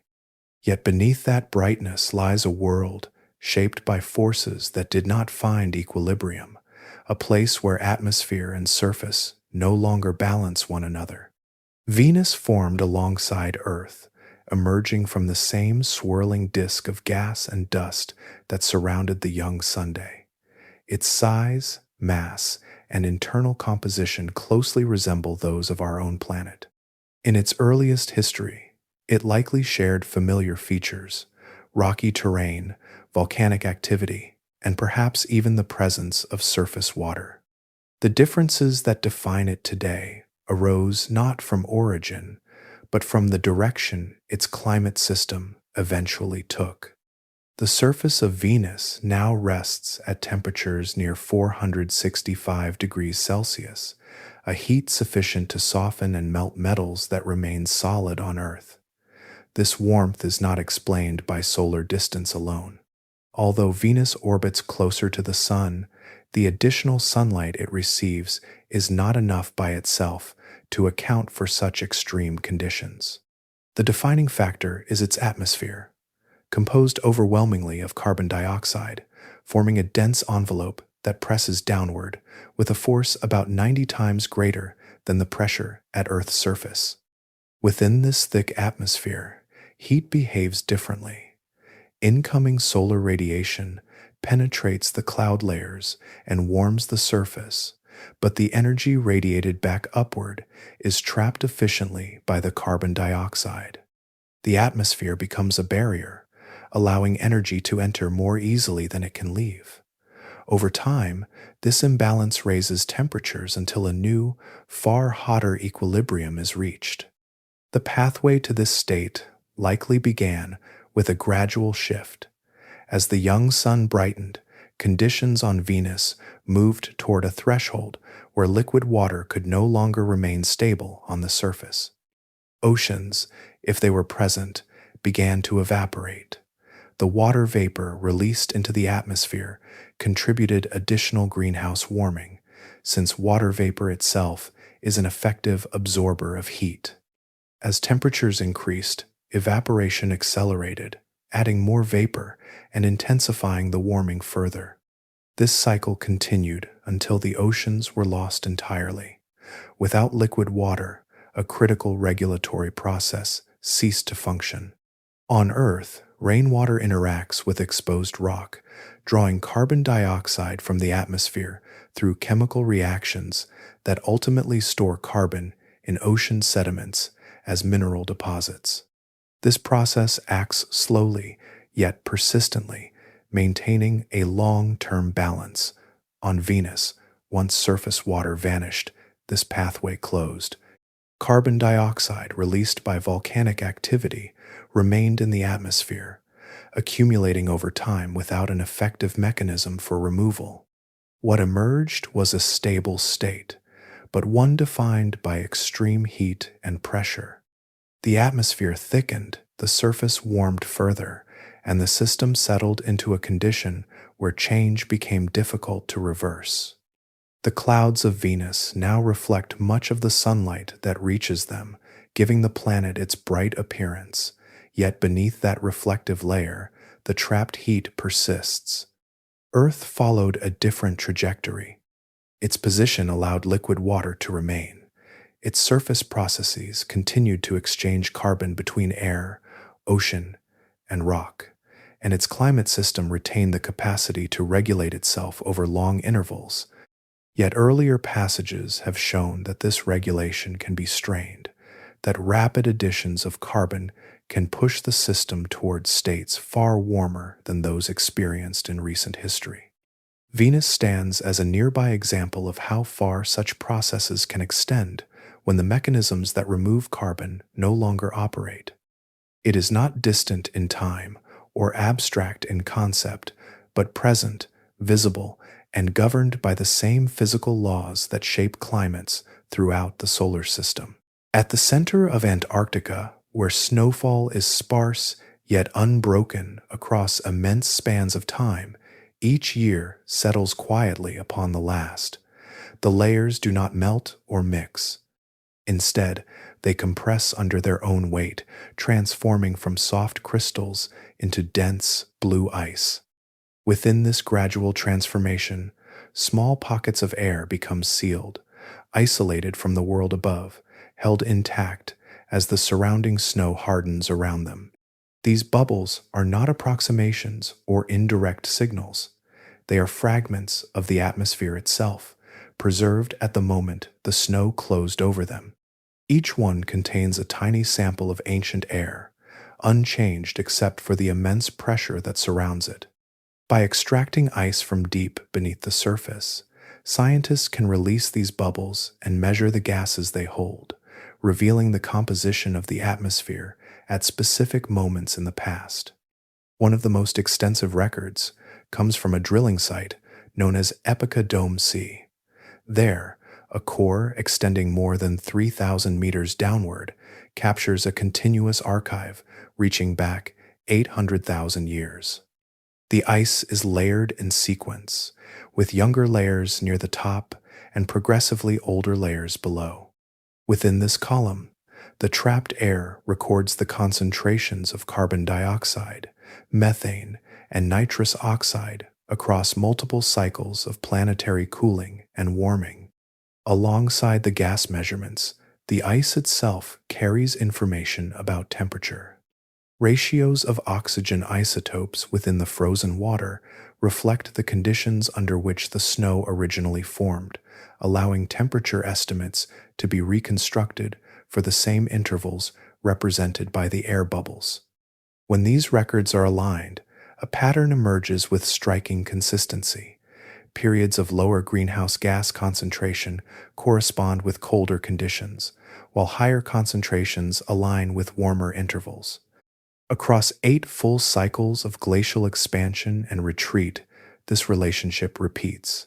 Carbon dioxide rises, temperatures follow, methane increases, ice sheets withdraw.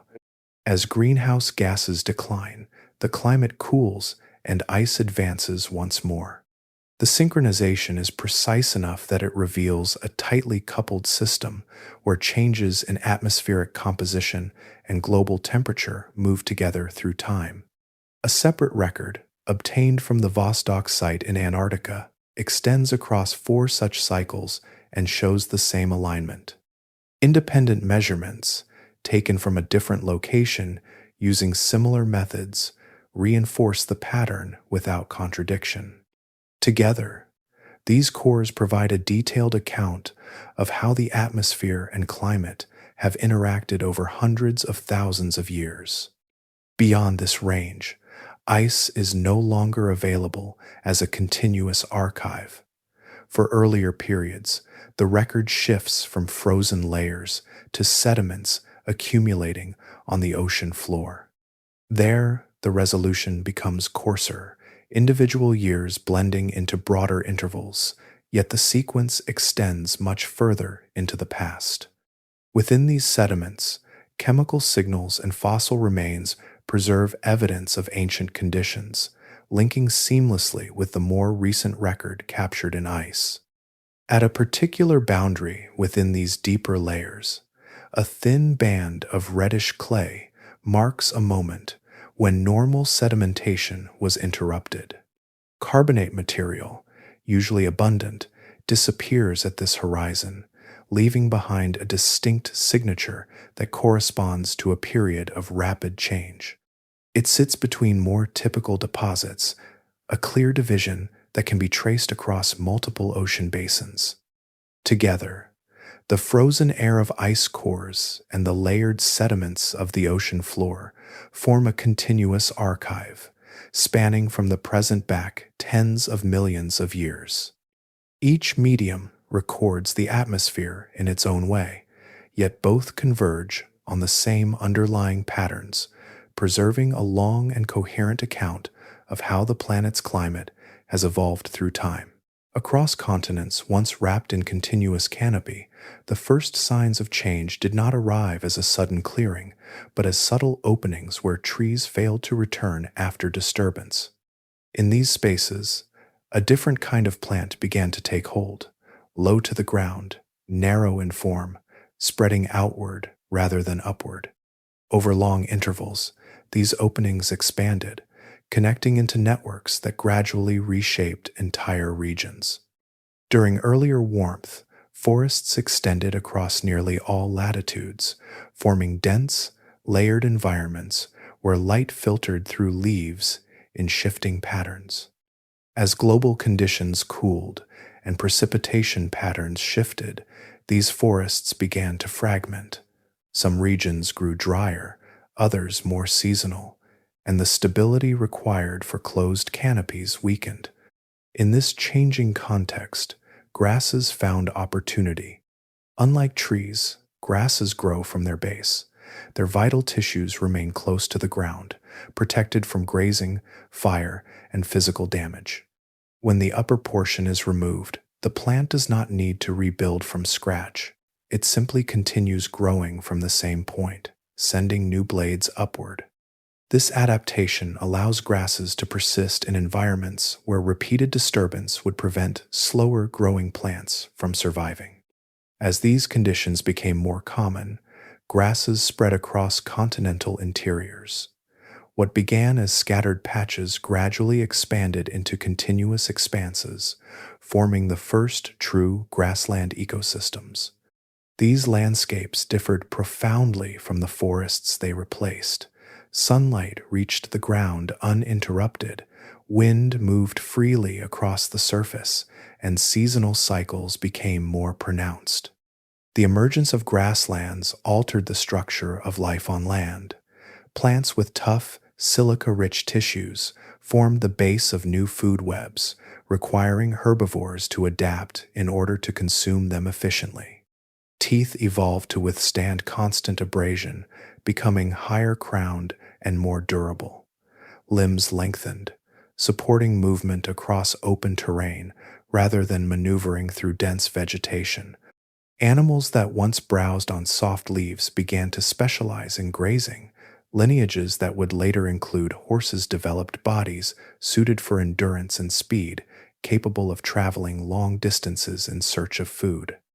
Other groups, ancestors of modern cattle, deer, and antelope, diversified into forms adapted to different grazing strategies, from selective feeding to bulk consumption. Predators changed alongside them. In forest environments, concealment favored ambush. In open landscapes, visibility altered the balance. Speed and stamina became more important than stealth. Predatory species evolved to pursue rather than wait, shaping interactions that unfolded across wide, unobstructed spaces. These transformations extended beyond individual species, influencing entire ecosystems. Fire, once limited by the moisture and density of forests, became a more frequent presence in grasslands. Grasses, resilient to burning, recovered quickly, while woody plants struggled to reestablish themselves. The cycle of growth and fire reinforced the dominance of grassland, maintaining open conditions over vast areas. Within these environments, a lineage of primates began to move differently. As forests retreated, some populations ventured into more open terrain. Movement across these landscapes favored new patterns of locomotion, altering posture and gait. Over time, these changes contributed to a form of walking that freed the hands, allowing new interactions with the environment. The grasslands that now stretch across regions such as Eastern Africa, Central North America, and parts of South America are the outcome of this long transition. Their presence reflects not a brief event, but an enduring shift in climate and ecology. They are landscapes shaped by cooling, by drying, and by the capacity of life to adapt to disturbance, expanding into spaces where older systems could no longer persist. Imagine the planet not as something that warms and cools along a smooth line, but as a system that settles into distinct modes, each with its own rhythms, boundaries, and internal logic. These modes persist for millions of years, holding steady until something shifts deeply enough to move the system into a different configuration. The change, when it comes, is not always gradual. It can arrive as a reorganization, a quiet but decisive turning. In one of these modes, ice gathers and remains. This is the condition that has shaped the recent history of the planet, where frozen masses anchor the poles and temperature contrasts between equator and high latitude guide winds, currents, and seasons. In such a state, coastlines extend farther outward as water is stored on land, and climates fluctuate within a familiar range of variability. The patterns feel stable because they repeat, even as they subtly evolve. In another mode, the planet holds no permanent ice. Warmth extends toward the poles, reducing the contrast that drives strong atmospheric circulation. Oceans spread wider across continental margins, and ecosystems occupy latitudes that would later become inhospitable to them. Life organizes itself differently in this configuration, expanding into regions that would otherwise remain constrained by cold. There are intervals that push even beyond this, where warmth intensifies further and boundaries soften to a degree that alters fundamental exchanges between ocean, atmosphere, and land. These periods are less common, yet they demonstrate how far the system can move when multiple influences align. They are not separate worlds, but extensions of the same system operating under different balances. What determines these modes is not a single factor, but a combination of influences that interact across long spans of time. Atmospheric composition sets the capacity for heat retention. The arrangement of continents directs ocean currents and the pathways of heat distribution. Subtle variations in orbital patterns alter how energy is received and redistributed. Together, these elements create conditions that favor one state over another. The transitions between states reveal something essential. They often begin with a change that might appear modest in isolation, yet once a threshold is crossed, internal processes take over. These processes reinforce the direction of change, drawing the system further into its new configuration. This is the nature of a tipping point, where the outcome becomes self-sustaining. When cooling dominates, reflective surfaces expand, sending more energy back into space and allowing further cooling to unfold.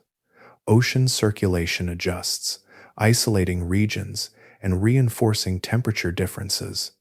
When warming dominates, other processes emerge, each adding momentum to the initial shift. In both directions, the system moves beyond the influence of the original trigger, guided instead by its own internal responses. Seen in this way, the history of climate becomes a sequence of states connected by transitions that are shaped as much by feedback as by cause. The record preserved in stone and sediment does not trace a simple curve, but a series of plateaus and thresholds, each representing a different equilibrium. Understanding this pattern reveals a system that does not drift aimlessly, but shifts between stable arrangements, each one distinct, each one capable of persisting until the conditions that sustain it are altered. Patterns begin to reveal themselves only when time is allowed to stretch, when countless individual lives blur into long arcs that can be traced across shifting conditions. Within that slow unfolding, certain traits emerge again and again, not as accidents, but as quiet advantages that determine which lineages continue and which fade into absence. Some organisms live narrowly, tied to specific foods, climates, or habitats that exist only within tight limits. Others move through a wider range of possibilities, feeding on varied resources, enduring different temperatures, adjusting their behavior as conditions shift. When the world begins to change, these differences take on weight. Flexibility becomes a form of stability, allowing some species to follow the moving edges of their environment while others remain bound to places that no longer resemble what they once required. Movement itself becomes a defining threshold.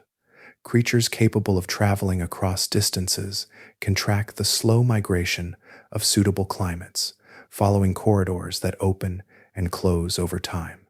Those that cannot move, or that disperse only over short ranges, remain where they are, subject to whatever transformation arrives. In a changing world, stillness carries a cost that accumulates with each passing generation. Temperature tolerance adds another layer.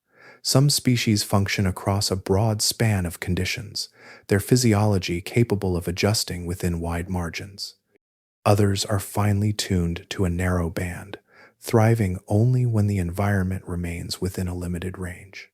When global temperatures shift by several degrees, that difference becomes decisive.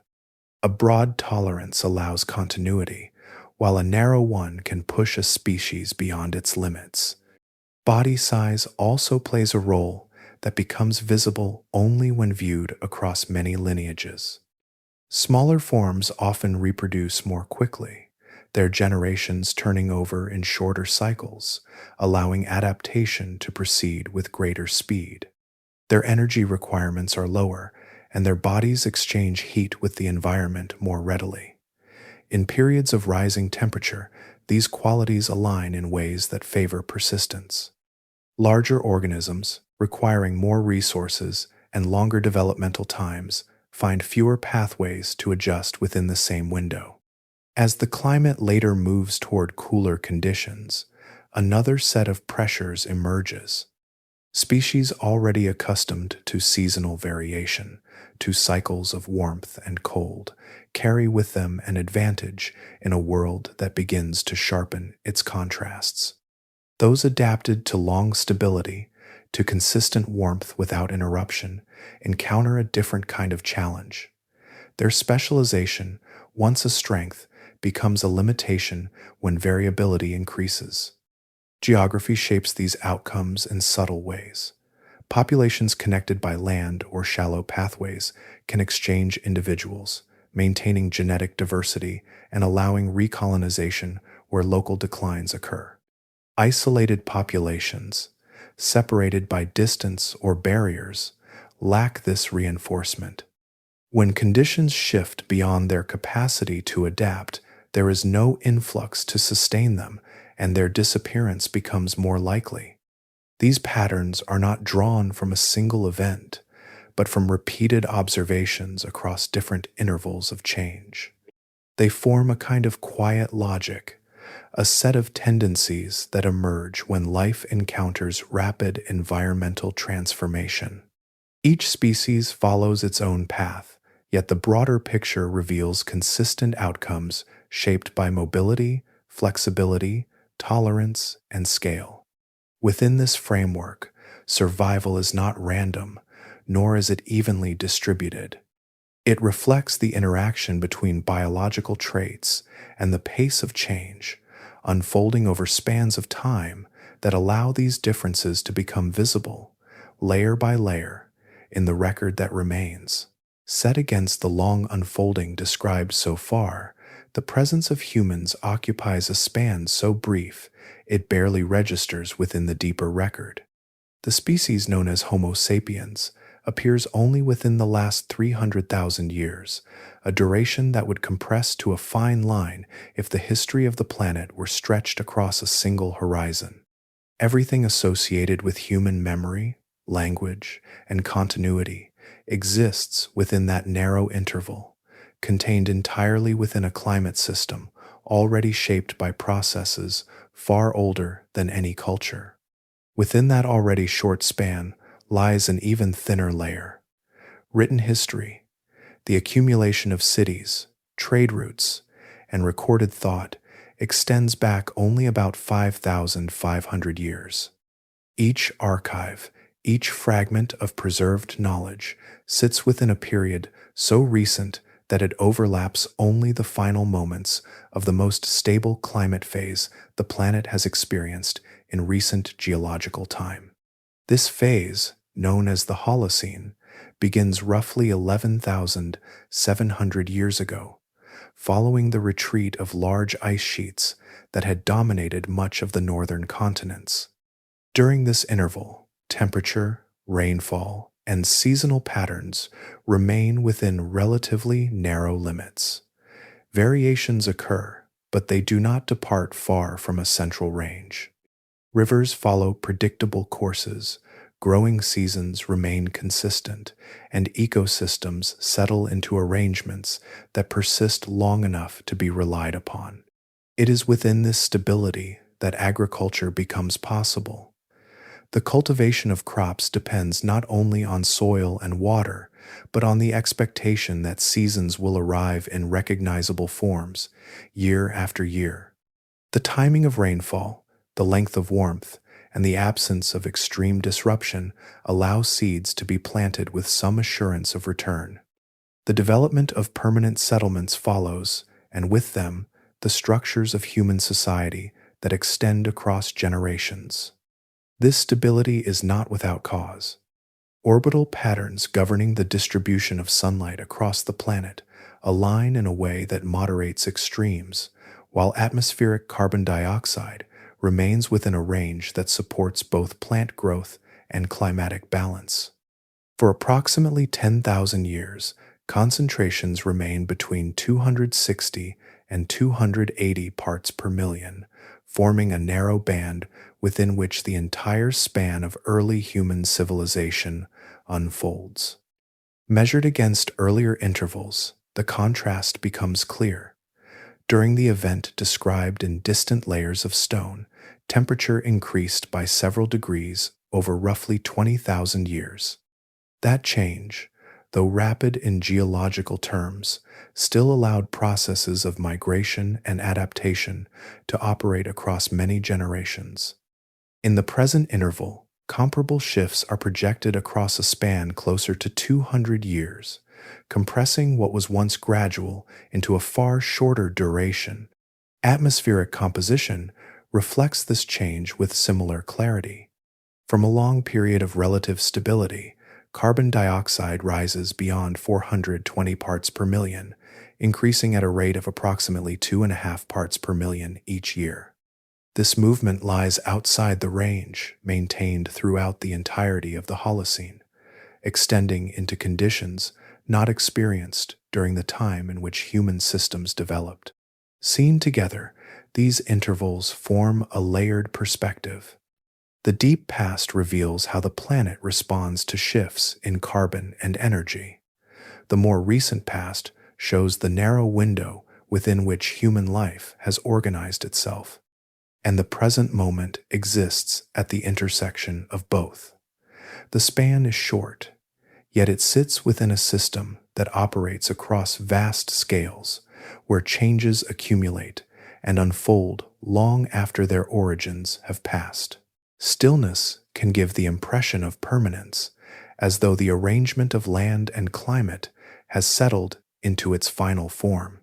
Mountains seem fixed against the horizon, deserts appear endless, and forests stretch with a sense of continuity that feels older than memory itself. Yet, when placed within the wider span already traced, these features begin to loosen, revealing themselves as temporary expressions of a system that is always in motion, even when that motion is too slow to notice. Consider a desert that now extends across northern Africa, its dunes shifting only with the wind. Within the recent past, this same region held lakes that reflected the sky, grasslands that supported large animals, and human communities that moved through a landscape of water and vegetation. The transition from green to arid unfolded not over distant geological eras, but within a time frame that would fit inside the arc of early civilization. What appears unchanging is instead a phase, shaped by subtle variations in sunlight and atmospheric circulation. Elsewhere, a vast rainforest spreads across a basin that feels ancient in its density and scale. Beneath that canopy lies a deeper story, one in which the region once held open water, a broad inland sea connected to distant currents. The forest that now defines it emerged later, growing into the space left behind as conditions shifted. Its apparent timelessness rests on foundations that once belonged to a very different environment. At the southern extreme of the planet, a continent lies buried beneath a thick layer of ice. That ice has endured long enough to seem intrinsic to the land it covers, yet it arrived relatively late in the sequence of events. Before its formation, that same ground supported vegetation rooted in soils that developed under milder conditions. The ice is not the defining feature of the continent, but one chapter among many. Even the rising forms of mountains, which dominate entire regions, carry this sense of incompleteness. Their peaks, worn by wind and water, suggest great age, yet their uplift continues across spans that overlap with the worlds already described. They were not always as they are now, and they will not remain unchanged. Their presence is the visible edge of forces still at work beneath the surface. In the far north, an ocean now capped by seasonal or persistent ice presents itself as a place of cold and constraint. This state, too, belongs to a relatively recent interval. There were times when those same waters held different characteristics, responding to a climate that distributed heat in ways unfamiliar to the present. Placed together, these examples form a quiet pattern. Landscapes that feel fixed are arrangements that have emerged under particular conditions, and those conditions have shifted repeatedly. The sense of permanence arises from the brevity of human observation, from lives that span decades set against processes that unfold across thousands or millions of years. To hold both perspectives at once requires a certain adjustment. The world as it exists now, with its familiar climates and geographies, remains entirely real within the present moment.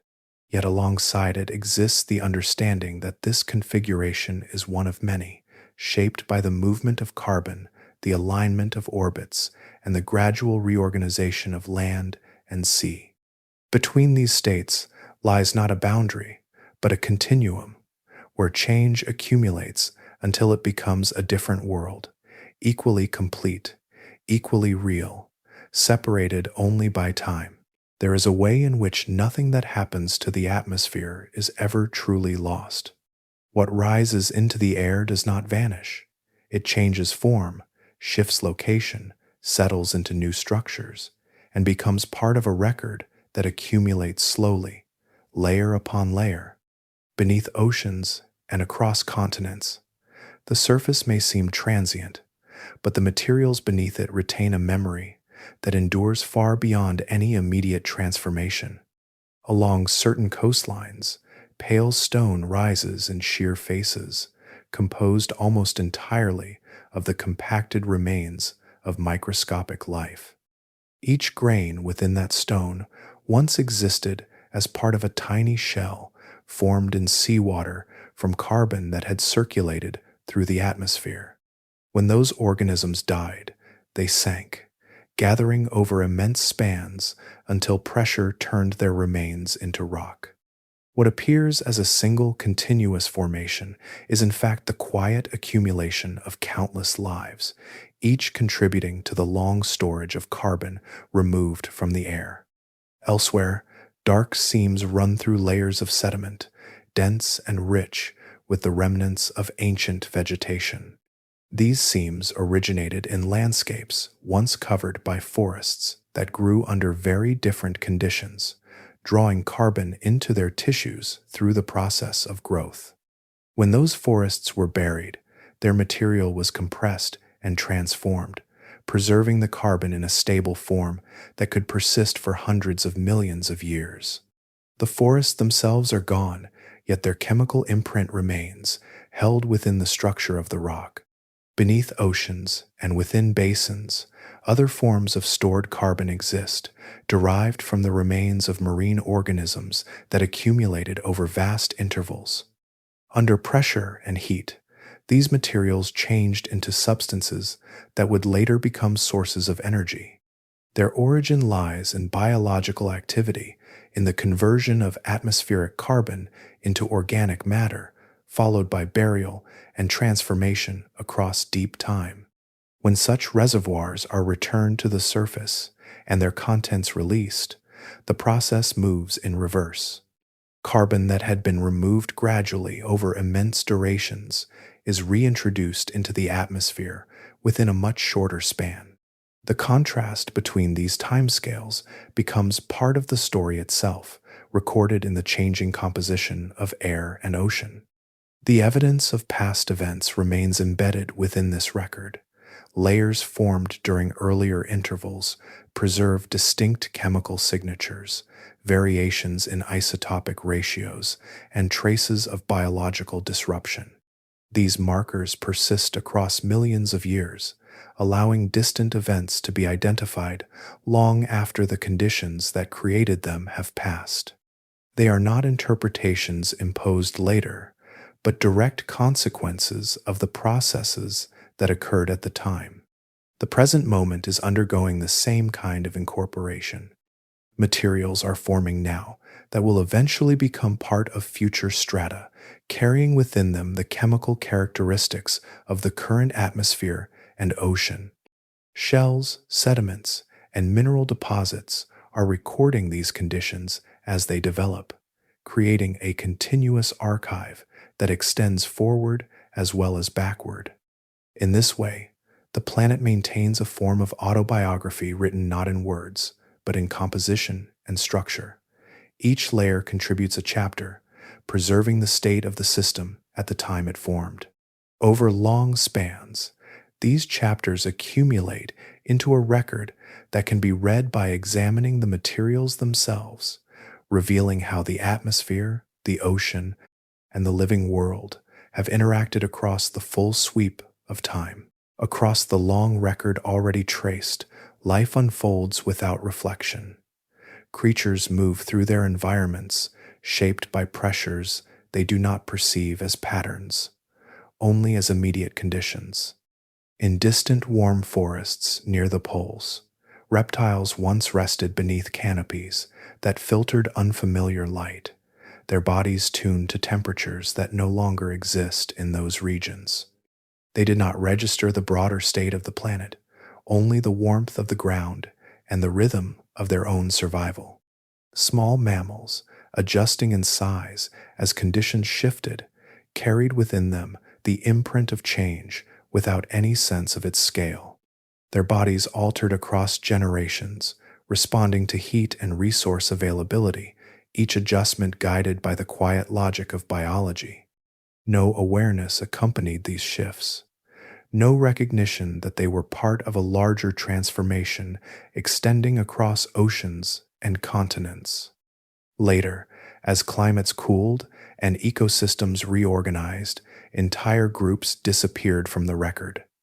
Their absence marks a transition that can now be traced through layers of sediment and fossil remains. At the time, there was no signal within those species that identified the moment as part of a planetary shift. Each generation encountered conditions slightly different from the last, until the accumulation of those differences crossed a threshold that could not be survived.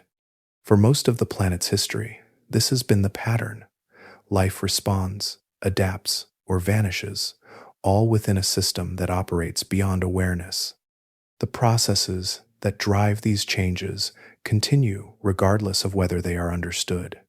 The atmosphere alters its composition, oceans adjust their chemistry, and landscapes reorganize, guided by forces that remain constant in their operation. Within this continuity, a distinct development appears. A species emerges that can examine the record itself, extracting meaning from layers of rock, from trapped air, from chemical signatures preserved across time. This capacity allows the reconstruction of events far removed from direct experience, linking present conditions to those that existed millions of years earlier.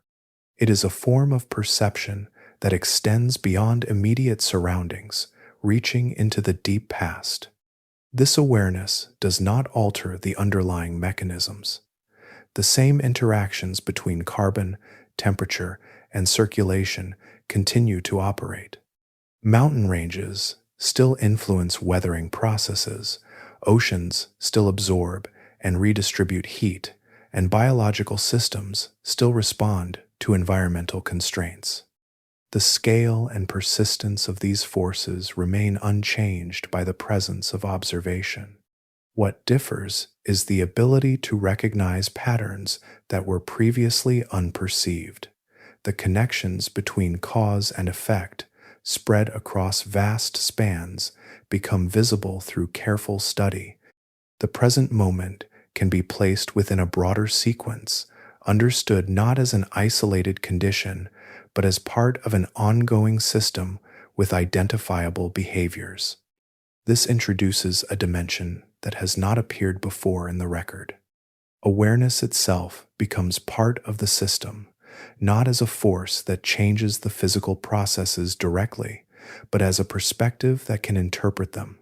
The knowledge of past transitions, of thresholds crossed and conditions altered, exists alongside the continuation of those same processes in the present.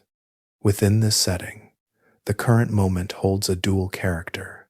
It is both another point in a long sequence and a point at which that sequence is being observed and understood. The atmosphere carries its composition forward, the oceans continue their exchanges, and the record continues to form. At the same time, there exists a capacity to see these movements as part of a larger whole, to recognize their continuity across time. Beyond that recognition, the path forward lies outside the record itself. The layers beneath the surface preserve what has already occurred, while the present remains open, shaped by forces both physical and interpretive, unfolding within the same vast system that has always governed the planet. At the widest scale, the story loosens its grip on urgency and becomes something quieter, a recognition of how the planet has moved through states far beyond the range of any single experience. There have been intervals of heat so intense that familiar ecosystems would not recognize themselves, and intervals of cold so complete that ice extended across regions now defined by temperate life.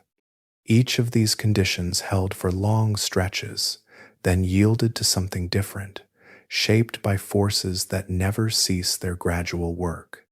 These shifts do not preserve what came before them in any complete way. Communities adapted to one set of conditions often give way as the system reorganizes, replaced by forms better suited to what follows. The continuity lies not in the survival of specific species, but in the persistence of life itself, carried forward through transformation rather than stasis. Across events that reshaped oceans, atmospheres, and continents, the fundamental processes of living systems endured, adjusting to new constraints, finding new pathways. Time, in this context, expands beyond familiar measure. Processes unfold over spans that stretch far beyond recorded history, accumulating change through increments too small to notice in isolation. Then, within comparatively brief intervals, thresholds are crossed, and the system shifts into a new configuration. What appears abrupt in the record is the culmination of movements that have been underway for ages, gathering momentum until they reach a point of reorganization. Within this vast sequence, the present moment occupies a position that is both ordinary and unusual. It is another point in an ongoing pattern, shaped by the same interactions between atmosphere, ocean, and land that have governed previous transitions. At the same time, it is a moment in which those interactions can be perceived, traced backward through evidence, and understood as part of a larger system. The capacity to hold that understanding introduces a perspective that has not accompanied earlier changes. This awareness allows the mind to move between different versions of the world without diminishing either one. A landscape now defined by cold can be seen alongside its earlier form when warmth extended into high latitudes and supported entirely different communities. Both conditions belong to the same planet, separated not by distance, but by time and the gradual adjustment of underlying processes. The factors that bridge these states are neither sudden nor arbitrary. They arise from the accumulation of carbon within the atmosphere, from the slow movement of continents altering ocean pathways, from the interaction of water and rock shaping long-term balances. These elements operate continuously, guiding the system through phases that, taken together, form a coherent history. In this broader view, the planet appears less as a fixed setting and more as an evolving system, capable of sustaining many different arrangements.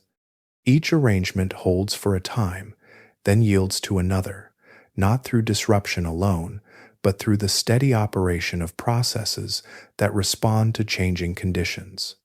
The scale of this movement extends far beyond individual lifetimes, yet it remains connected to the present through the same mechanisms that have always been at work. Within that continuity, there is a quiet kind of reassurance, not rooted in stability, but in persistence. The system endures, not by remaining the same, but by continually adjusting, finding new balances as conditions shift. The story does not conclude, but continues, carried forward by forces that operate whether they are observed or not, shaping the next configuration as they have shaped all those before.